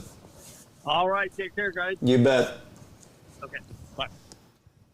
Good information out of Art. If you are taking opportunity on the days that it's open, Area 11, as the fishery continues and you're launching your boat down there at Point Defiance, make sure you stop in, get your fresh herring from the Point Defiance Boathouse. I know David jumps in and out there on a regular basis. Great folks to talk to down there. If you don't pin Art down, anybody on staff is going to have a ton of information from that particular marina. They do a great job down there, and Area 11's been fishing pretty darn good for, as he said, guys that are getting out there on the water and have your system dialed. And all the fish this year seem to be really good quality. Oh my gosh! I mean, ocean conditions have to be on the up, which Absolutely, is great. Which is great. I mean, we could see some better years moving forward. And it's interesting once in a while to take some time, pick the brains of the marine biologists and the fisheries biologists, because on one hand you go, well, what the hell happened to the springers, the sockeye, and the steelhead, and yet the coho are coming back in abundance numbers, and it looks like the front edge of the Chinook fishery is performing extremely well,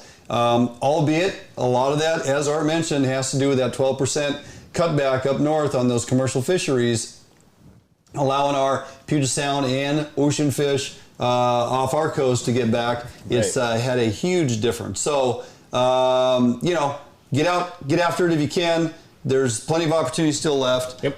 We are going to start hitting the waters here extremely soon with all these openings coming. Still in panic mode. Still in panic mode. Especially when he starts talking about quotas. Yeah, and we got our wellpaw fisheries to go after. We have our coho fisheries we're going to be after, and of course we got all our river fisheries to talk about as time to come. So, okay, real quick before we get out of here, I want to remind you again, in case you missed it in first hour, get access to some of the best private waterfowl hunting fields in Washington State.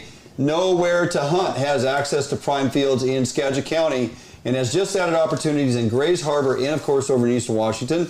They have 2 membership types. A flat rate membership gives you unlimited hunting throughout all the properties that they have access to. You save $100 if you sign up through the month of July. And of course, you can also choose from the alternate plan or the membership 2 type plan. You're going to, for $200, you're going to have access to hunt the fields that they own if you're one person that wants to get out 5 to 7 times per season. So avoid the 15 shell limit, long lines, and over hunted fields associated with the public hunts, and for very, very affordable prices. Learn tried and true hunting techniques from seasoned guides and members. Nowhere to Hunt is where quality hunters can access quality waterfowl habitat. Go to the website, knowwheretohunt.com, and join up. Make sure you take advantage of these opportunities, and lo and behold, we may even try to put together a group hunt through Fish Hunt Northwest and Nowhere to Hunt. See if we can't get a handful of folks to join us on an outing this fall when we're not on the water fishing. So yeah, with you that, watch Barnum miss a bunch of birds. Yeah, go with Barnum and watch him miss a bunch of birds. That will be comical. All right, we're going to jump out for a quick break. We come back, we're going to be in the kitchen with Chef Kelly and Sherry. We had a lot of elk conversation going on with the boys here earlier in studio, and I actually wrote it down again this week. Elk Street Tacos, my friend. Delicious. I could not wait to tie into those when we are done. So jump out for a break. We come back. You're going to be in the kitchen with Chef Kelly and Sherry. Elk Street Tacos. We come back right after this break.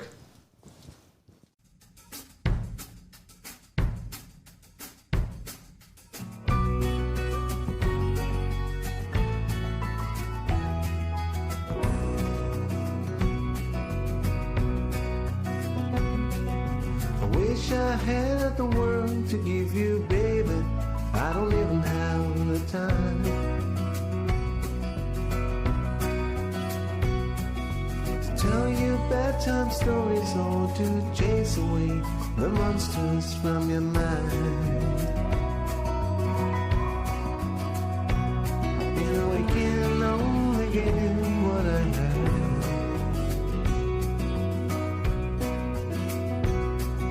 I'm sorry I was late today. I didn't get to see you dance the waltz.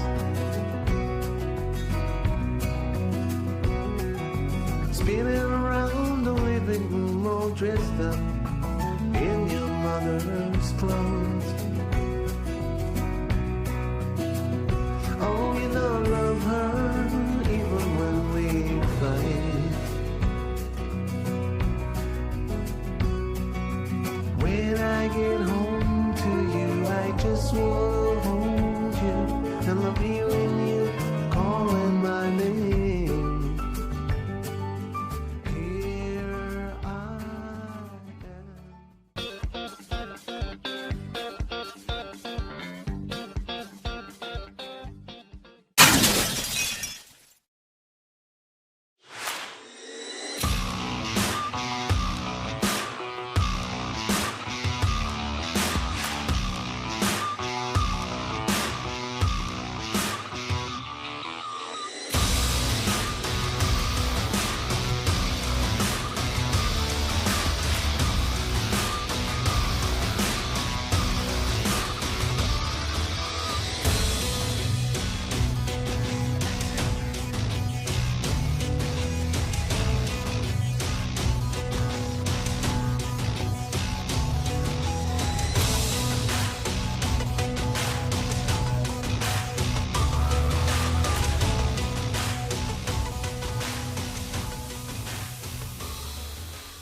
Hey everyone, welcome back to Fish Hunt Northwest. We're here in the kitchen with Chef Kelly, and we have some Elk Street tacos. Yes. I love tacos. So all kind of your leftover meat you're saying you're going to do? This is, you know, all your scrap meat does not have to go into your hamburger grind.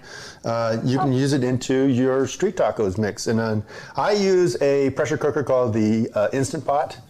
There's several other different brands. I just did a Vanna. Yeah, right?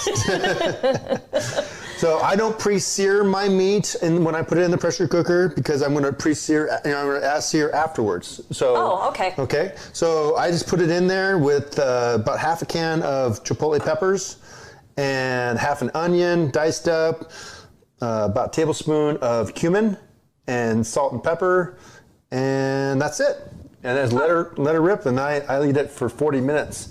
And it comes out, as you can see, just fall apart. Yeah, it just fall apart tender. Whereas if you did it in the crock pot, it'd be all day in there to get it like that. Yeah, you know, so that's why I kind of like... But it can be done. Yeah, absolutely can be done. If you only have a crock pot, let her go and just put it on low. Don't put it on high because, you know, this is very lean meat. So, you know, trying to rush this thing is not going to get you anything, get a good product out of it, okay? So, but first we're going to work on our sauce. And so right here I have, I took about 5 New Mexico chilies, and I took the top off, dumped out the seeds. Are those dehydrated, Chef? Yeah. Okay. Yeah, you can find these at your major grocery stores. And this is a ancho chili. This is also another one. I really like 5 to 1 of these. These are kind of like kind of raisiny texture, but it has it has a nice flavor to it though. So I like adding like 1 of them to like every 5 of these New Mexico's, or Guajillo chilies is another good one choice. So I boiled it and for like probably like half an hour, and then I strained it out the liquid, and there you go. That's what's left over right there. All right. Okay. Roasted some. So and also roasted my vegetables, and you're going to look at this and go, oh, hey, I mean, you kind of burnt it. Like, no, I'm looking for that. I really want that char. You know, when people say char, that's what we're really looking for. Okay. Kind of really like these guys right here. Yeah, those look nice. I'll set aside those guys. Okay, so now we're going to work on our sauce. Hold on a second here. Well, I have it off. Might as well just do it that way. Right? Yep. Everybody in the pool. I don't care if you can swim or not. Okay. So, yeah, we'll do all. Okay, you take that and that. Okay. Okay, we're going to puree that up.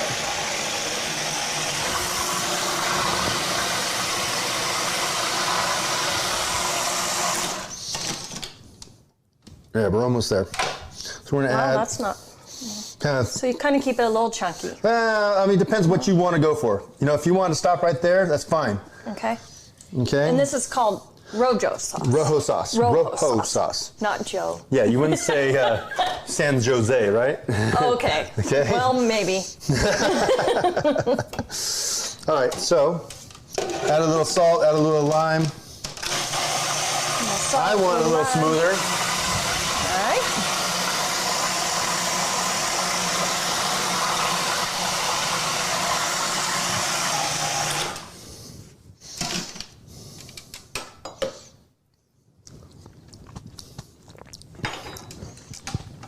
Let's do more lime. Let's do a little more lime. So that's like a whole lime now. Yeah, we're medium-sized lime. Medium-sized lime. Maybe just a little bit more salt. Okay. All right. You're the expert.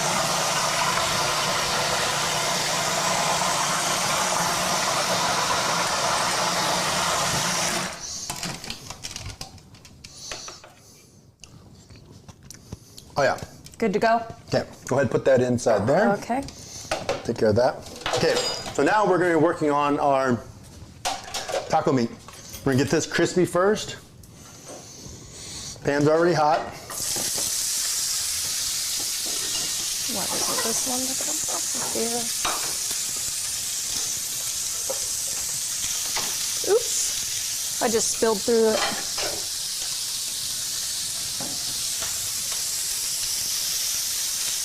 I'm making the mess today. Can't take her anywhere. Yeah.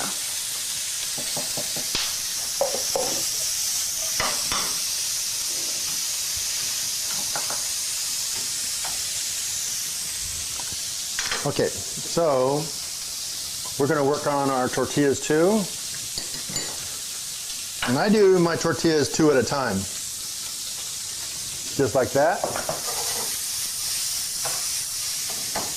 Yeah, so it crisps up the outsides and it steams them in the inside, correct? Yeah. So we didn't throw away that leftover juice. We're just reusing it. We're going to reduce it down.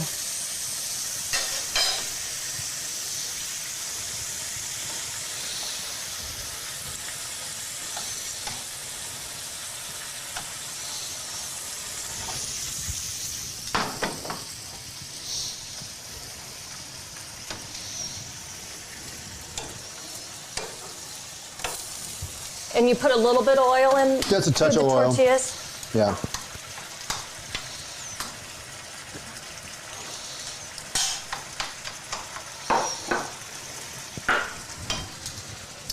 Awesome. Done. All ready to go.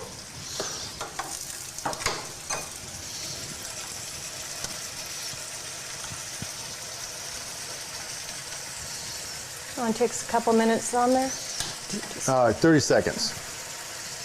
Okay. Okay, so remember, this is street tacos, so this isn't, lettuce and tomatoes and cheddar cheese, okay? I'll add my cheese. Uh-huh. Yes. That's just me. And if you wanted to, you could do the double tortilla, style. Yeah. If you wanted to do that, I'm more of a single tortilla style kind of a guy.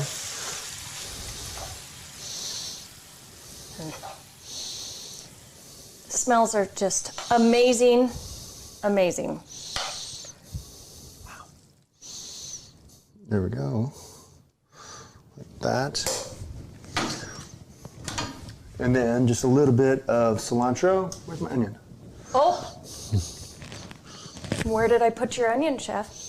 I got it. There we go. There we go. Easy peasy, right? Of course, onion. What was I thinking? Guys, try some street taco meat. This is easy stuff, and everybody can eat this. Kiddos will love this, and I guarantee you they will never pick it apart and say, "Oh, it's not beef." Or nope. Ooh, it's elk. Yeah. No. Nope. I know I'm gonna dig in. There you go. Yeah, and I'm not sharing today. I'm not. So we'll go ahead and throw it back to you guys in the studio. Which one's yours? Welcome back in studio, Fish Hunt Northwest. You just watched those guys kill it in the kitchen as they do each and every week, and I took opportunity to run in there while they were doing it and almost screwed them up, but I had to take a little whiff of what was going on there. Very delicious Willapa Hills elk street tacos. Would you have any idea where that meat came from? No, I mean, they got hit by cars. Oh yeah, roadkill tacos. Yeah, There's no elk in Willapa. It's still organic, right? That's no right. elk in Willapa. Yeah. You may have noticed the Chuckleheads are back in studio with us. What's up? Hey, Barnum, before we get too far along here, we had a slight change of weather that happened the last couple of days. Don't know if you were aware of it, being a contractor out working outside and whatnot. You're good. It's been a beautiful June and first part of July, and we're starting a new house, and we're doing foundation work, and it rains, half an inch, three-quarters of an inch the last 2 days? Well, we looked at that SATSA bump. I mean, it doubled in size. It wasn't a, catastrophic failure as far as, rivers going up, but it was a significant amount of rain. The weather's actually flipping back around now. This weekend's looking pretty nice. Let's jump on a quick weather report and see what we got going on. All right, so we'll just pull up the AccuWeather here. This is for Lacey. As you can see, things are going to mellow out. We're coming off that low pressure front, starting to build high pressure again. Onshore flow is going to back off a little bit.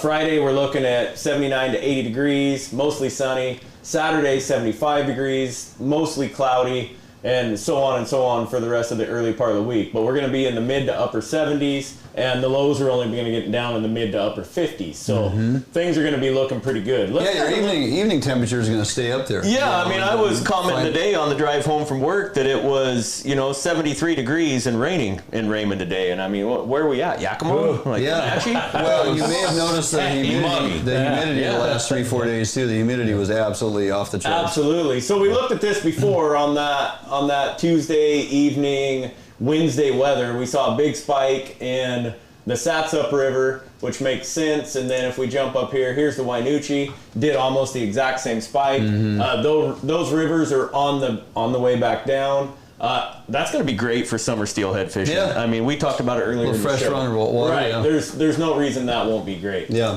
Let's hop over here, and we're going to come back from, I think, a quick commercial break right here after a little bit. Yeah. We're going to go dig into a little deeper on some of this marine forecast stuff, because we had a tragedy in Willapa Bay this weekend, and yesterday, and a lot of it was avoidable. But let's take a quick look at the ocean report here. Okay. A weak low over the Northeast Pacific will persist through early next week. The weak low will likely produce multiple weak fronts that could affect the waters through early next week. But here's what we're looking at for Saturday. Northwest winds 5 to 10 knots, wind waves 2 feet at 4 seconds, west swell 2 feet at 12 seconds. So, I mean, you're looking at fairly calm seas all the way through the week. But again, that's why it's important that we check these forecasts. You know, if you're planning a fishing trip, whether it be on a Friday, a Saturday, Sunday, or even Monday or Tuesday next week, they update these forecasts every 6 hours. So it's important that you come back and take a look at it every 6 hours to see if things are changing. But for this weekend, it looks like ocean conditions are going to be great. The fishing's been on fire. Guys need to get out there and take advantage of that. Yeah. That's what we're going to get into for the weather on this part. And then we're going to dive back into some of these ocean conditions, tides, things that affect you as a mariner, and how you need to educate yourself and be ready to take on bigger water. Something guys need to pay attention to, and you do a fantastic job week in, week out. And this is the beauty of the Thursday evening shows. We try to get you ready for that weekend opportunity, and Barnum does a great job showing you how to walk through that ocean forecast. It's very important you pay attention to that no matter which of the 4 ocean areas that you plan to pursue. We're going to jump out for a quick break. We come back, we're going to delve into yesterday's tragedy at Washaway. The forecast would have been one of which you would go, no, game over, we're not going. Some folks ventured out in an undersized craft and they had tragic results. So we want to make sure you understand the significance of this event, how it could have been prevented simply by doing your homework, paying attention to your ocean conditions and your weather forecast, and maybe choosing to go elsewhere. Right? So we'll do that. We're going to jump out for a quick break. Don't go anywhere. It's a very short one. When we come back, we're going to talk about the tragedy at Washaway that happened yesterday. Stay tuned.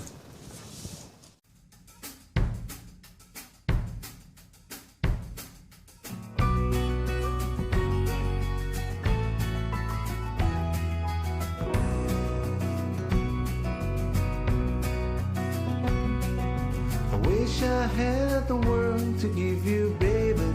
I don't even have the time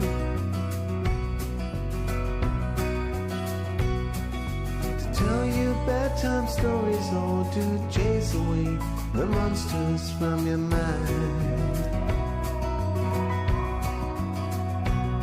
You know I can only give what I have.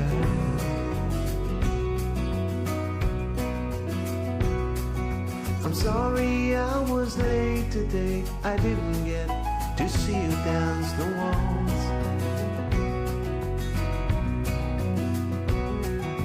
Spinning around the living room all dressed up in your mother's clothes. Oh, you know I love her even when we fight.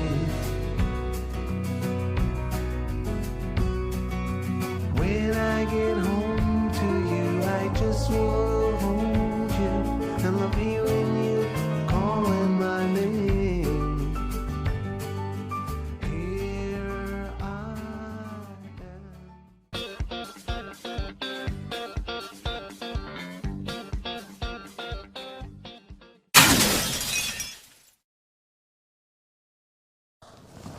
Welcome back, Fish Hunt Northwest. Back here in studio, Dwayne on Kelly Barnum, of course. Well, I'll just say the chuckleheads. It's easier to run through the names. Anyway, hey Barnum, I was at work yesterday morning, and we started texting back and forth. There was a tragic event that transpired out there at the Washaway on the ocean with an 18-foot fiberglass boat. Right.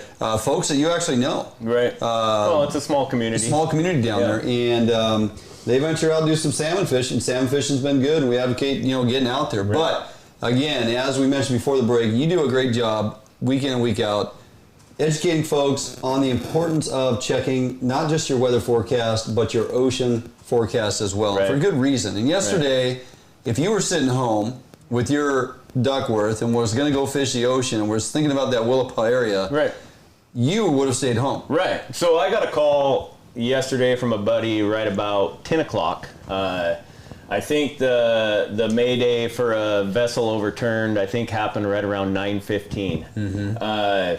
so I got a call from my buddy, and he said, hey, there's a vessel capsized at Washaway. Are you fishing today? And I said, no, thank God. Yeah. And so the first thing I did when I saw it was I went to the ocean report.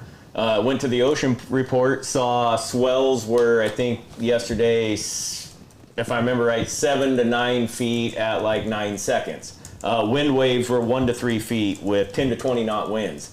And as soon as I looked at that, I went, ooh, that's ugly to be out at Washaway. Well, then next thing I did was I pulled up the tides and looked at the tides. We had about an 8 o'clock high flood, which means you're going to have about a 9 o'clock max ebb. Mm-hmm. And it was, as soon as I saw that, I went, yeah. That's a no-go. Right. So what I want to do here is hop up and just kind of go back through some of this information again. Before I even focus on Willapa and talk about Willapa, I just want to go to this. This is, you go on Google, you type in NOAA Marine Forecast, NOAA Marine Forecast. You type that in, and it's going to bring you to a generic page, and it's going to give you a map. You go over to that map, and you click that map anywhere you want to go fishing. Right here, let's click the mouth of the Willapa. Right there, we click it, give it a second, and it's going to pop up a forecast. Right here, it's going to give me everything I need to know about upcoming weather. Again, they're going to update this every single 6 hours. Most of the time, it's like 3 a.m., 9 a.m., so on and so on. You look at it, so we look at Friday. Variable winds less than 5 knots becoming northwest 6 to 11 knots. Mixed swell, west-southwest 2 to 3 feet at 14 seconds. I mean, this is all the information you need right here on what the ocean, what the swell, what the wind waves are going to do. We talked about this earlier in an episode with Ian from All River Charters. Take your swell, add your wind waves to the top of that, and that is your combined seas. That is what you can expect it to be. 2 feet at 13 seconds with a 2 to 3 foot wind waves means 4 to 5 foot combined seas. Okay, so that covers that. This takes you on today's cellular devices. I save it as a bookmark, and I just pull it up as a bookmark and look at it, but this takes you literally less than 30 seconds.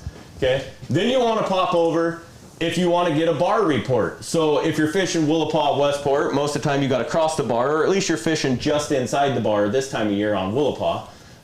This is Weather Underground. Again, you're not going to get a Willapa bar report because the Coast Guard doesn't have a station on Willapa, so you're not going to get that updated bar report. But I can go to a Westport bar report, and then right here I can get a Columbia River bar report, and I can look at these bars, and I can I can take these and go, okay, well, this is going to give me a really good idea of what the Willapa bar is doing.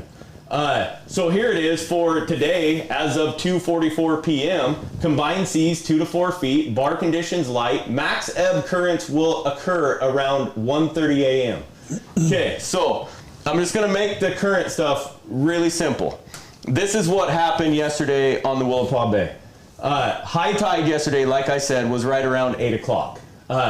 You're going to get you're going to have a flood high water at 8 o'clock. Right. So now you have a complete estuary completely full of water to the hills. Okay, 1 hour after that tide changes and starts to go out, you're going to have what they call max ebb. That is when the current for about 45 minutes to the hour is going to be as strong as it gets. Right. You have the maximum flush of water leaving the estuary. A full bathtub and you just pull the drain, right? Yep. That's exactly what it is. And so what happened yesterday was during that high flood, before the max ebb, things were a little choppy. Yep. Things were a little ugly out there.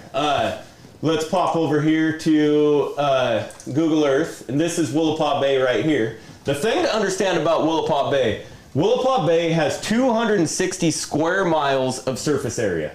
It is the second largest estuary in the United States as far as surface area. Wow. That's huge. I mean, it is a giant estuary. Mm-hmm. And we focus in on this little area right here, the mouth of Willapa Bay, what many people refer to as Washaway. If you look right here, this is the highway when you're headed down to Westport from Tokeland. Yeah. This is the highway right here. This is the beach. This is what is referred to as Washaway. Mm-hmm. This is the area of land that over the last 50 years, the bay has eaten and completely removed miles of land right here. So you're taking 260 square miles of water and you're pushing it through a channel here that might be a half a mile wide at the most. where the Columbia River bar is probably somewhere 3 to 4 miles wide. Westport's probably a couple miles wide. So you're taking an estuary that's the second largest in the country and you're flushing it through a half a mile. This area right here, this is the little jetty that sticks out along the highway. A lot of people make the mistake of assuming that because they see a jetty, that this is the bar. Once I get across that jetty, I'm free sailing because I'm in the ocean and it's going to be calmer in the ocean. That is not correct. This jetty right here along the highway was not put in to break waves for fishermen leaving the harbor. It was not put in for, making less swell conditions for boats passing through. It was put in for one reason only, to save this highway right here, because all of this was going away. It was getting eaten. This jetty is probably, minus getting out here when you get into the A buoys and the B buoys and the C buoys, the area around this jetty right here is extremely dangerous on a max ebb. I mean, extremely dangerous. When I pull up this chart right here, and you'll have to bear with me a little bit because it kind of goes blurry before it locks in. This is that jetty right here. So let's picture right here, this submerged dike right here is what they're calling it on here. But let's picture something here that's about less than a half a mile wide right here, maybe a quarter mile wide. 5 to 7 knots of current going from 94 to 80 feet deep to 30 feet deep, and then back down to 70 to 80 feet deep. So, I mean, I've crossed this jetty. I think, Tony, you've probably crossed this jetty. The confused water that happens around that jetty, I mean, I've seen whirlpools at that jetty that I'm like, oh my God, it's going to suck my boat down. Yeah. And it probably could. Probably. Yeah. I mean, there is some amazing currents that happen right there. So it's really important as you're leaving this area, and there's very few people that I think that cross the bar at Willapa, and I don't cross the bar at Willapa very often at all, maybe just once or twice a year because of the fact that, so as I zoom out on this chart, this is the C buoy here. This is kind of your last indicator of you're getting headed out to the bar. If you look at this bar right here, this white area here, you're seeing this is kind of just before the bar, and you're seeing 35, 43, 30, 28, 21. This is where things get crazy dangerous on the Willapa. Right as you're starting to break out and bust out into the ocean and into those ocean currents, look at these depths right here at low water. 14, 16, 15, 13. I mean, every time I cross Willapa Bar, I'm looking at my depth finder and going, oh my God. Yeah. Oh my God. Oh my God. And then you'll get out here and pop into 26 and go, oh, thank God. We made it. 20. But I mean, you feel like you're going to run aground. Yeah. And I mean, it says it right here on the chart, breakers. Right. And as I go back to Google Earth and I come out to this area, breakers. Yeah. Breakers. You know, and then I go back a little bit more, breakers. It's very important when you guys are fishing Willapa. I mean, I want all of you guys to come down to Willapa and fish. It is an absolutely amazing fishery. All of you. It's very important that if you're going to fish the washaway area, you know, west of Tokeland, that number one, check your weather conditions, check your tide conditions, and make sure your equipment, your motors are spot on. Carry an anchor. I know this sounds crazy, but carry an anchor in the front of your boat and have it ready. If you get out in the washaway area from, say, when you guys go down there, you'll see the jetty, you'll see the house that sits out on the rock pile. If you start to get west of that house and you have motor troubles, your only hope and savior if you're broke down is to throw an anchor. You have to, because if you get sucked into any one of those sets, I mean, these breakers, they are Hawaii 5.0. Yeah. They are 15 to 20 foot rollers. Yeah. I mean, crazy. You've seen them. They will kill you like that. Yeah. I mean, Mother Nature is a bitch, and she does not care. That's right. She does not care. So make sure your equipment is dialed in, and you do your homework and know what conditions you're facing. And that's the takeaway here, and I think that's what we kind of expressed at the beginning of this before Barnum, dove deep into it. And if you missed something, the beauty of it is you can go back and watch this. Matter of fact, I will cut this out of the entire show and put it as a standalone because it's good information, not just for Willapa and the washaway area, but for any ocean area that you intend to go fish. It's just a process. Get in your routine. Check your weather. Check your ocean forecast. Understand exactly where you're going to go. Check your Google Earth. Look at your maps. Look at your charts and whatnot to understand the depths of water that you're going to navigate. Those are set up at low water conditions, so you get familiar with what you can be. You can anticipate at extreme low tides and whatnot. So yesterday was a perfect example. If you would have known your tides, you're out there at 8 o'clock, 8:15. Things are starting to get a little saucy. Yep. Another buddy of mine was out there, and at about 8:15, 8:30, he decided in his 22-foot Hughes craft that he didn't like it, and he left. Time to go. If you knew the tides yesterday, you would have known at 8:15 that the tide's flipping, it's starting to go out. Max ebb is about to happen, and it's nautical right now. Yeah. It's going to get really bad. Yeah. And they didn't know the tides, and unfortunately, tragedy happened.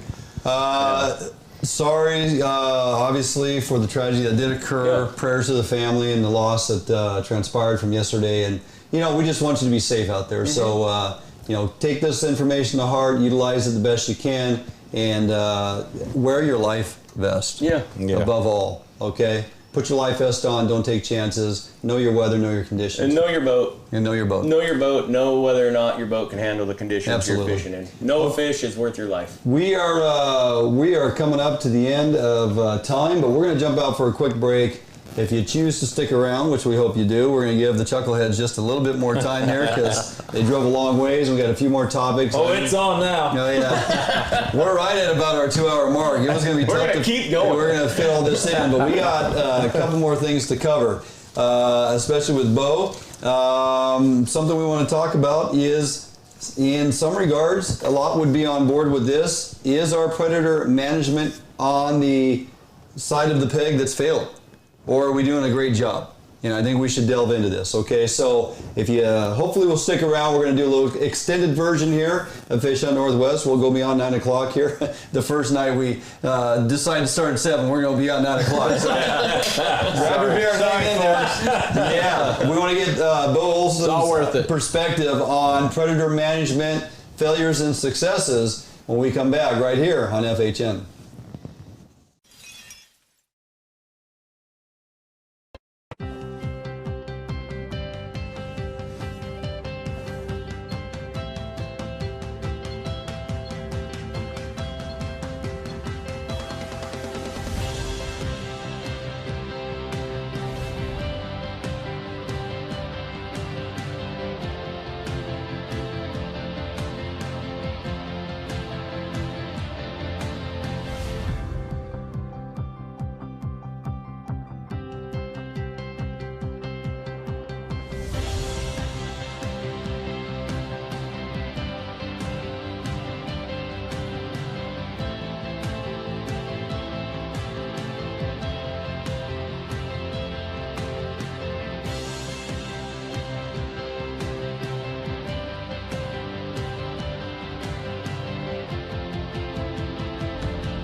Come out to break a night, and the pink skies waving goodbye. She come out to break a night, leaving no traces around. She's trying to free a reckless heart. She's trying to be as light as a breeze. Queen of Ireland, Friday morning. Queen of Ireland, Friday morning.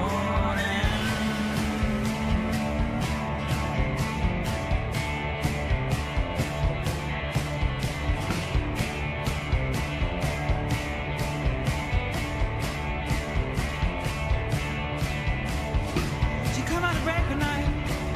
Let's greet us always. You come out of break at night, you'll be wearing her charm so frail. Yeah, she's trying to avoid everyone.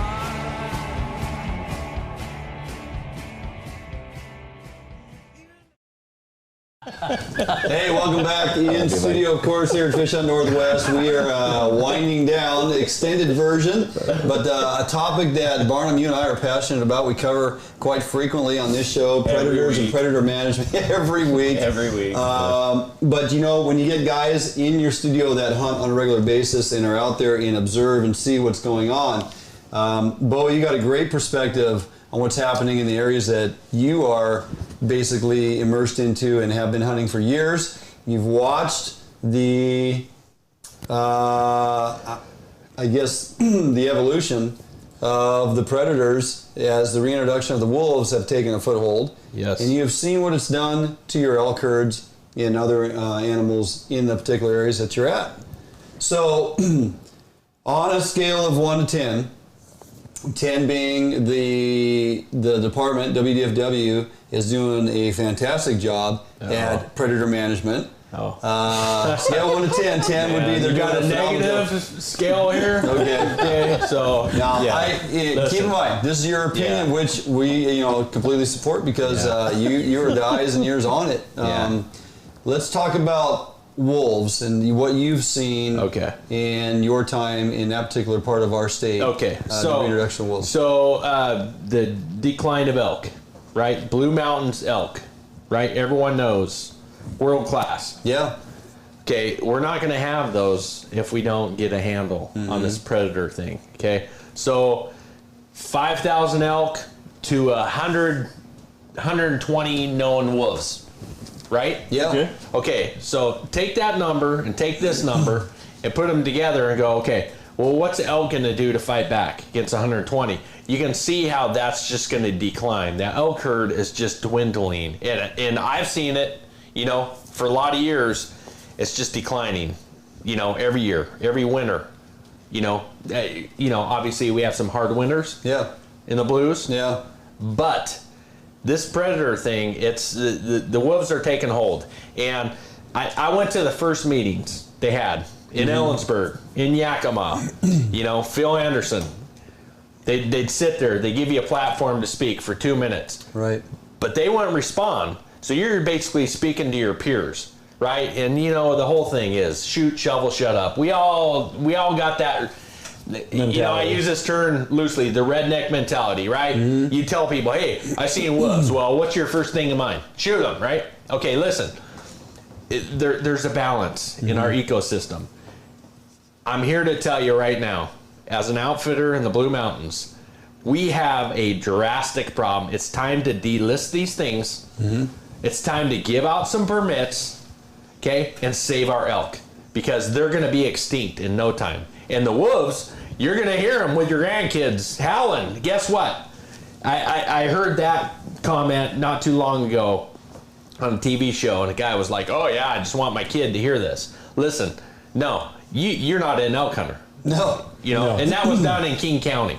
Okay, we need to get a grip on these things. And it's time to delist them, time to just hammer down and get it done. And I've never brought this topic up. I went to a meeting last year, with Fish and Wildlife, and it's just it's like no one wants to talk about it. Yeah. Right? Let's just sweep it aside. It's time to talk about it. Well, obviously there is a wolf management plan, right? And we recognize basically three zones, right, that have to have two 2 I don't remember the exact number. sets of maybe 3 or 4 breeding pair. Yeah. Listen. That first meeting was, I did not to interrupt. Yeah. The first meeting was, let's have 8 breeding pairs, right? And then we'll talk. And then it went to 10. It went to 12. Are you talking specifically on the east side? I'm talking, statewide, right, at the time, right? Now they're in Central Washington, Ellensburg, Cle Elum, right? Teanaway. Slowly making their way across. Those elk are declining drastically, okay? Right. The Blue Mountains, okay? 3 weeks ago, I'm in there. I have them on camera, okay? The farmers down that have the range permits, okay? Those guys, that's their livelihood. They're getting into their livestock. It's time. So we just had another encounter this last week. Yeah, significant encounter. I spend a good portion of my time, obviously, in the blues alone. Yep. Okay, for days on end. I think they have accounted for now 124, 127. 124 sounds right. Last count, right? The updates. We get the updates. Yeah. So there's so many numbers get thrown at us. So here's a question. This is an East Sider. Yeah. So it's been thrown around as of late. Is it time to translocate wolves from Eastern Washington into Western Washington to meet management? No. Is it time?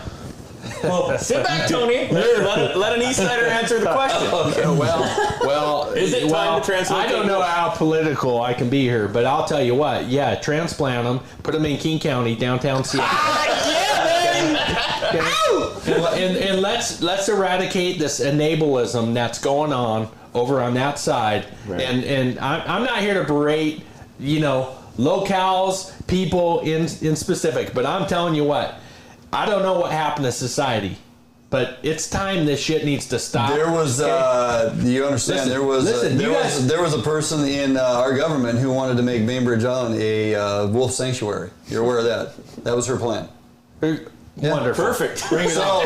Bring it on. Let her have them. They can have all the ones out of the blues. Barnum's question is valid because Rod Company still in Bainbridge? Look, let's move them out first. We understand that if they transition wolves to the west side to take a foothold in the 2 areas that are still lacking in recognized breeding pair, it then brings the management balance to the numbers that are required that they can now manage the wolves effectively by terminating some of the wolf population on your east side, right? So if you're over there and experiencing what you're experiencing, I would think everybody on that east side would say, yes, push some of them wolves to the west side, get the breeding pair numbers to the recognized numbers that they need to be for the management plan. Because that's what's happening to you guys right now. Listen, Dwayne and Kelly, I'm here to tell you right now. Good point. We've exceeded their numbers. Right. Yeah, absolutely. Right. So hands down. Nobody will disagree with that, but it's time to quit the bullshit and let's make this real. Let's delist it. Let's give out hunting tags. Because I'm here to tell you what's happening. What's going to happen is these sportsmen they outnumber everybody. Yeah. They're going to go, you know what? I'm sick of this. Idaho, guess what's happening? Their deer numbers were declining. Their elk numbers declining. They start giving out tags. Guess what's happening? Those numbers are starting to kind of just slowly, right? Hard winters, Mother Nature, etc.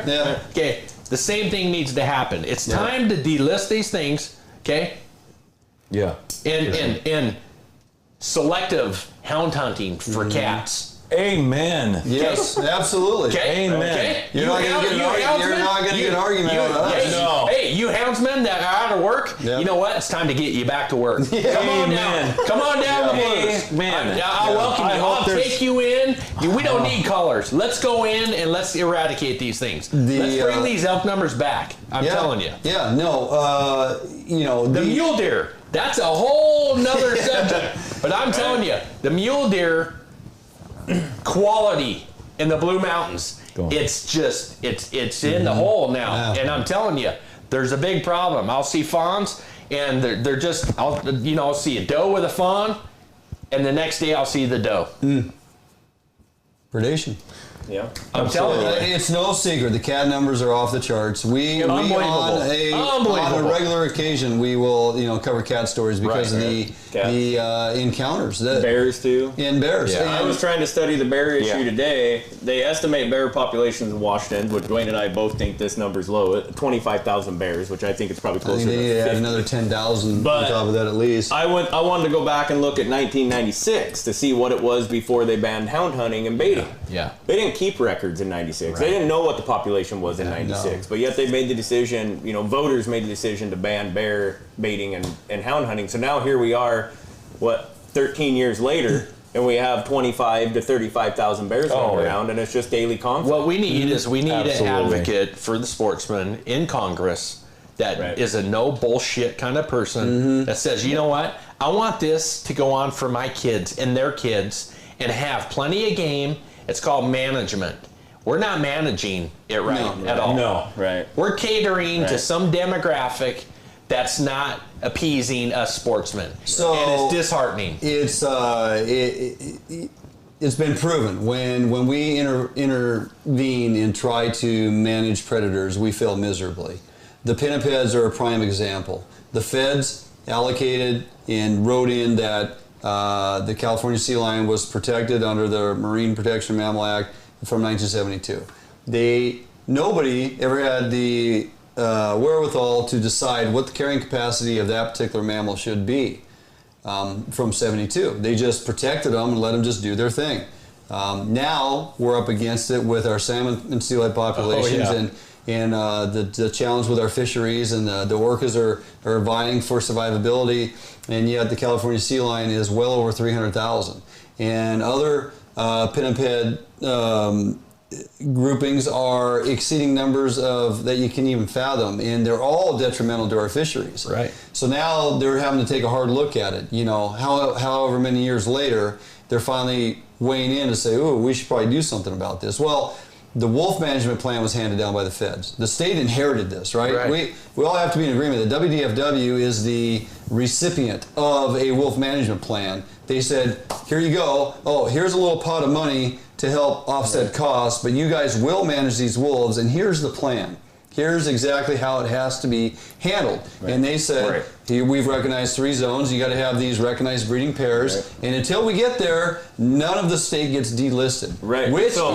I've went to war with my buddies on this because we're all dealing with. I have property in Northeast Washington. I have a cabin there. I hunt there. Yeah. I see what's going on. Yep. I know what's going on in the Cascades now on the eastern side. Yep. And it's like, we can't have wolf management until we meet management goals, which is breeding pairs in all 3 regions. So unless we want to sit idly and watch the eastern side of the state get absolutely devastated by wolves until they finally get eaten out to a point where the wolves go, "We got to go west. There's no food left here." Crest Trail, here we come. As much as my friends yell at me, we need to go to eastern Washington, pick up wolves, and move the son of a bitches to western Washington.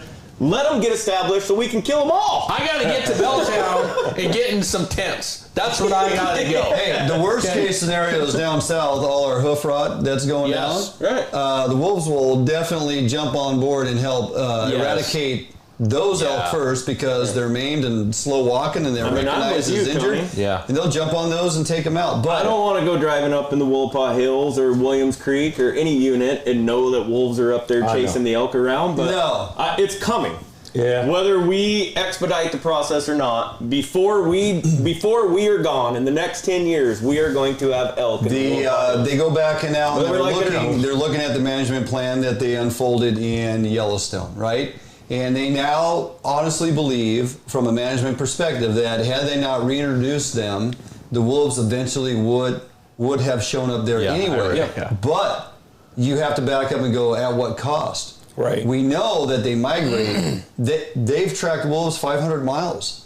Man, why do they go that far? Well, they're looking for new territory to dominate, but they also run out of a base food source that they can't rely on. So they have to get on foot, get on paw, and frickin' migrate. And so, and Barnum's point is right, and Bo, I know exactly where you're at. The east side is getting decimated in all these different units. And ultimately for what? To wait until the wolves finally decide we don't have enough food here to sustain all these packs. we need to pick up and move. Right. And to think that those wolves are going to come to the Northern Cascades and down here south to the coastal region, how long is that going to take? And how long are we willing to wait?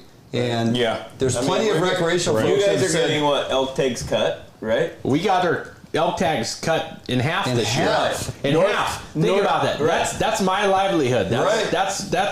That's what I live for. Right. Northeast Washington, for the first time in years, doesn't have a doe season. Yes. Right. Shorter seasons. Right. Adjusting seasons. Yep. Right. You know, that's going all up and down the east side. We saw this happen with our fisheries. Yep. The same exact thing. The reaction is cut back on opportunity because there's not enough there to sustain an opportunity, so now we cut back. Right. Well, maybe we should step back and identify what's causing that and revamp the management program. It's been identified. Because the same thing happened in Idaho. In Idaho, it was probably 10 years ago, just about every unit in the northern half of the state, you could shoot either sex elk with a rifle. Yes. Right? Yeah, and then about, 7 years ago, they took that away. Yes. So no more cow days. Elk numbers are too low. Yes. Now they've actually met their management goals, started harvesting wolves.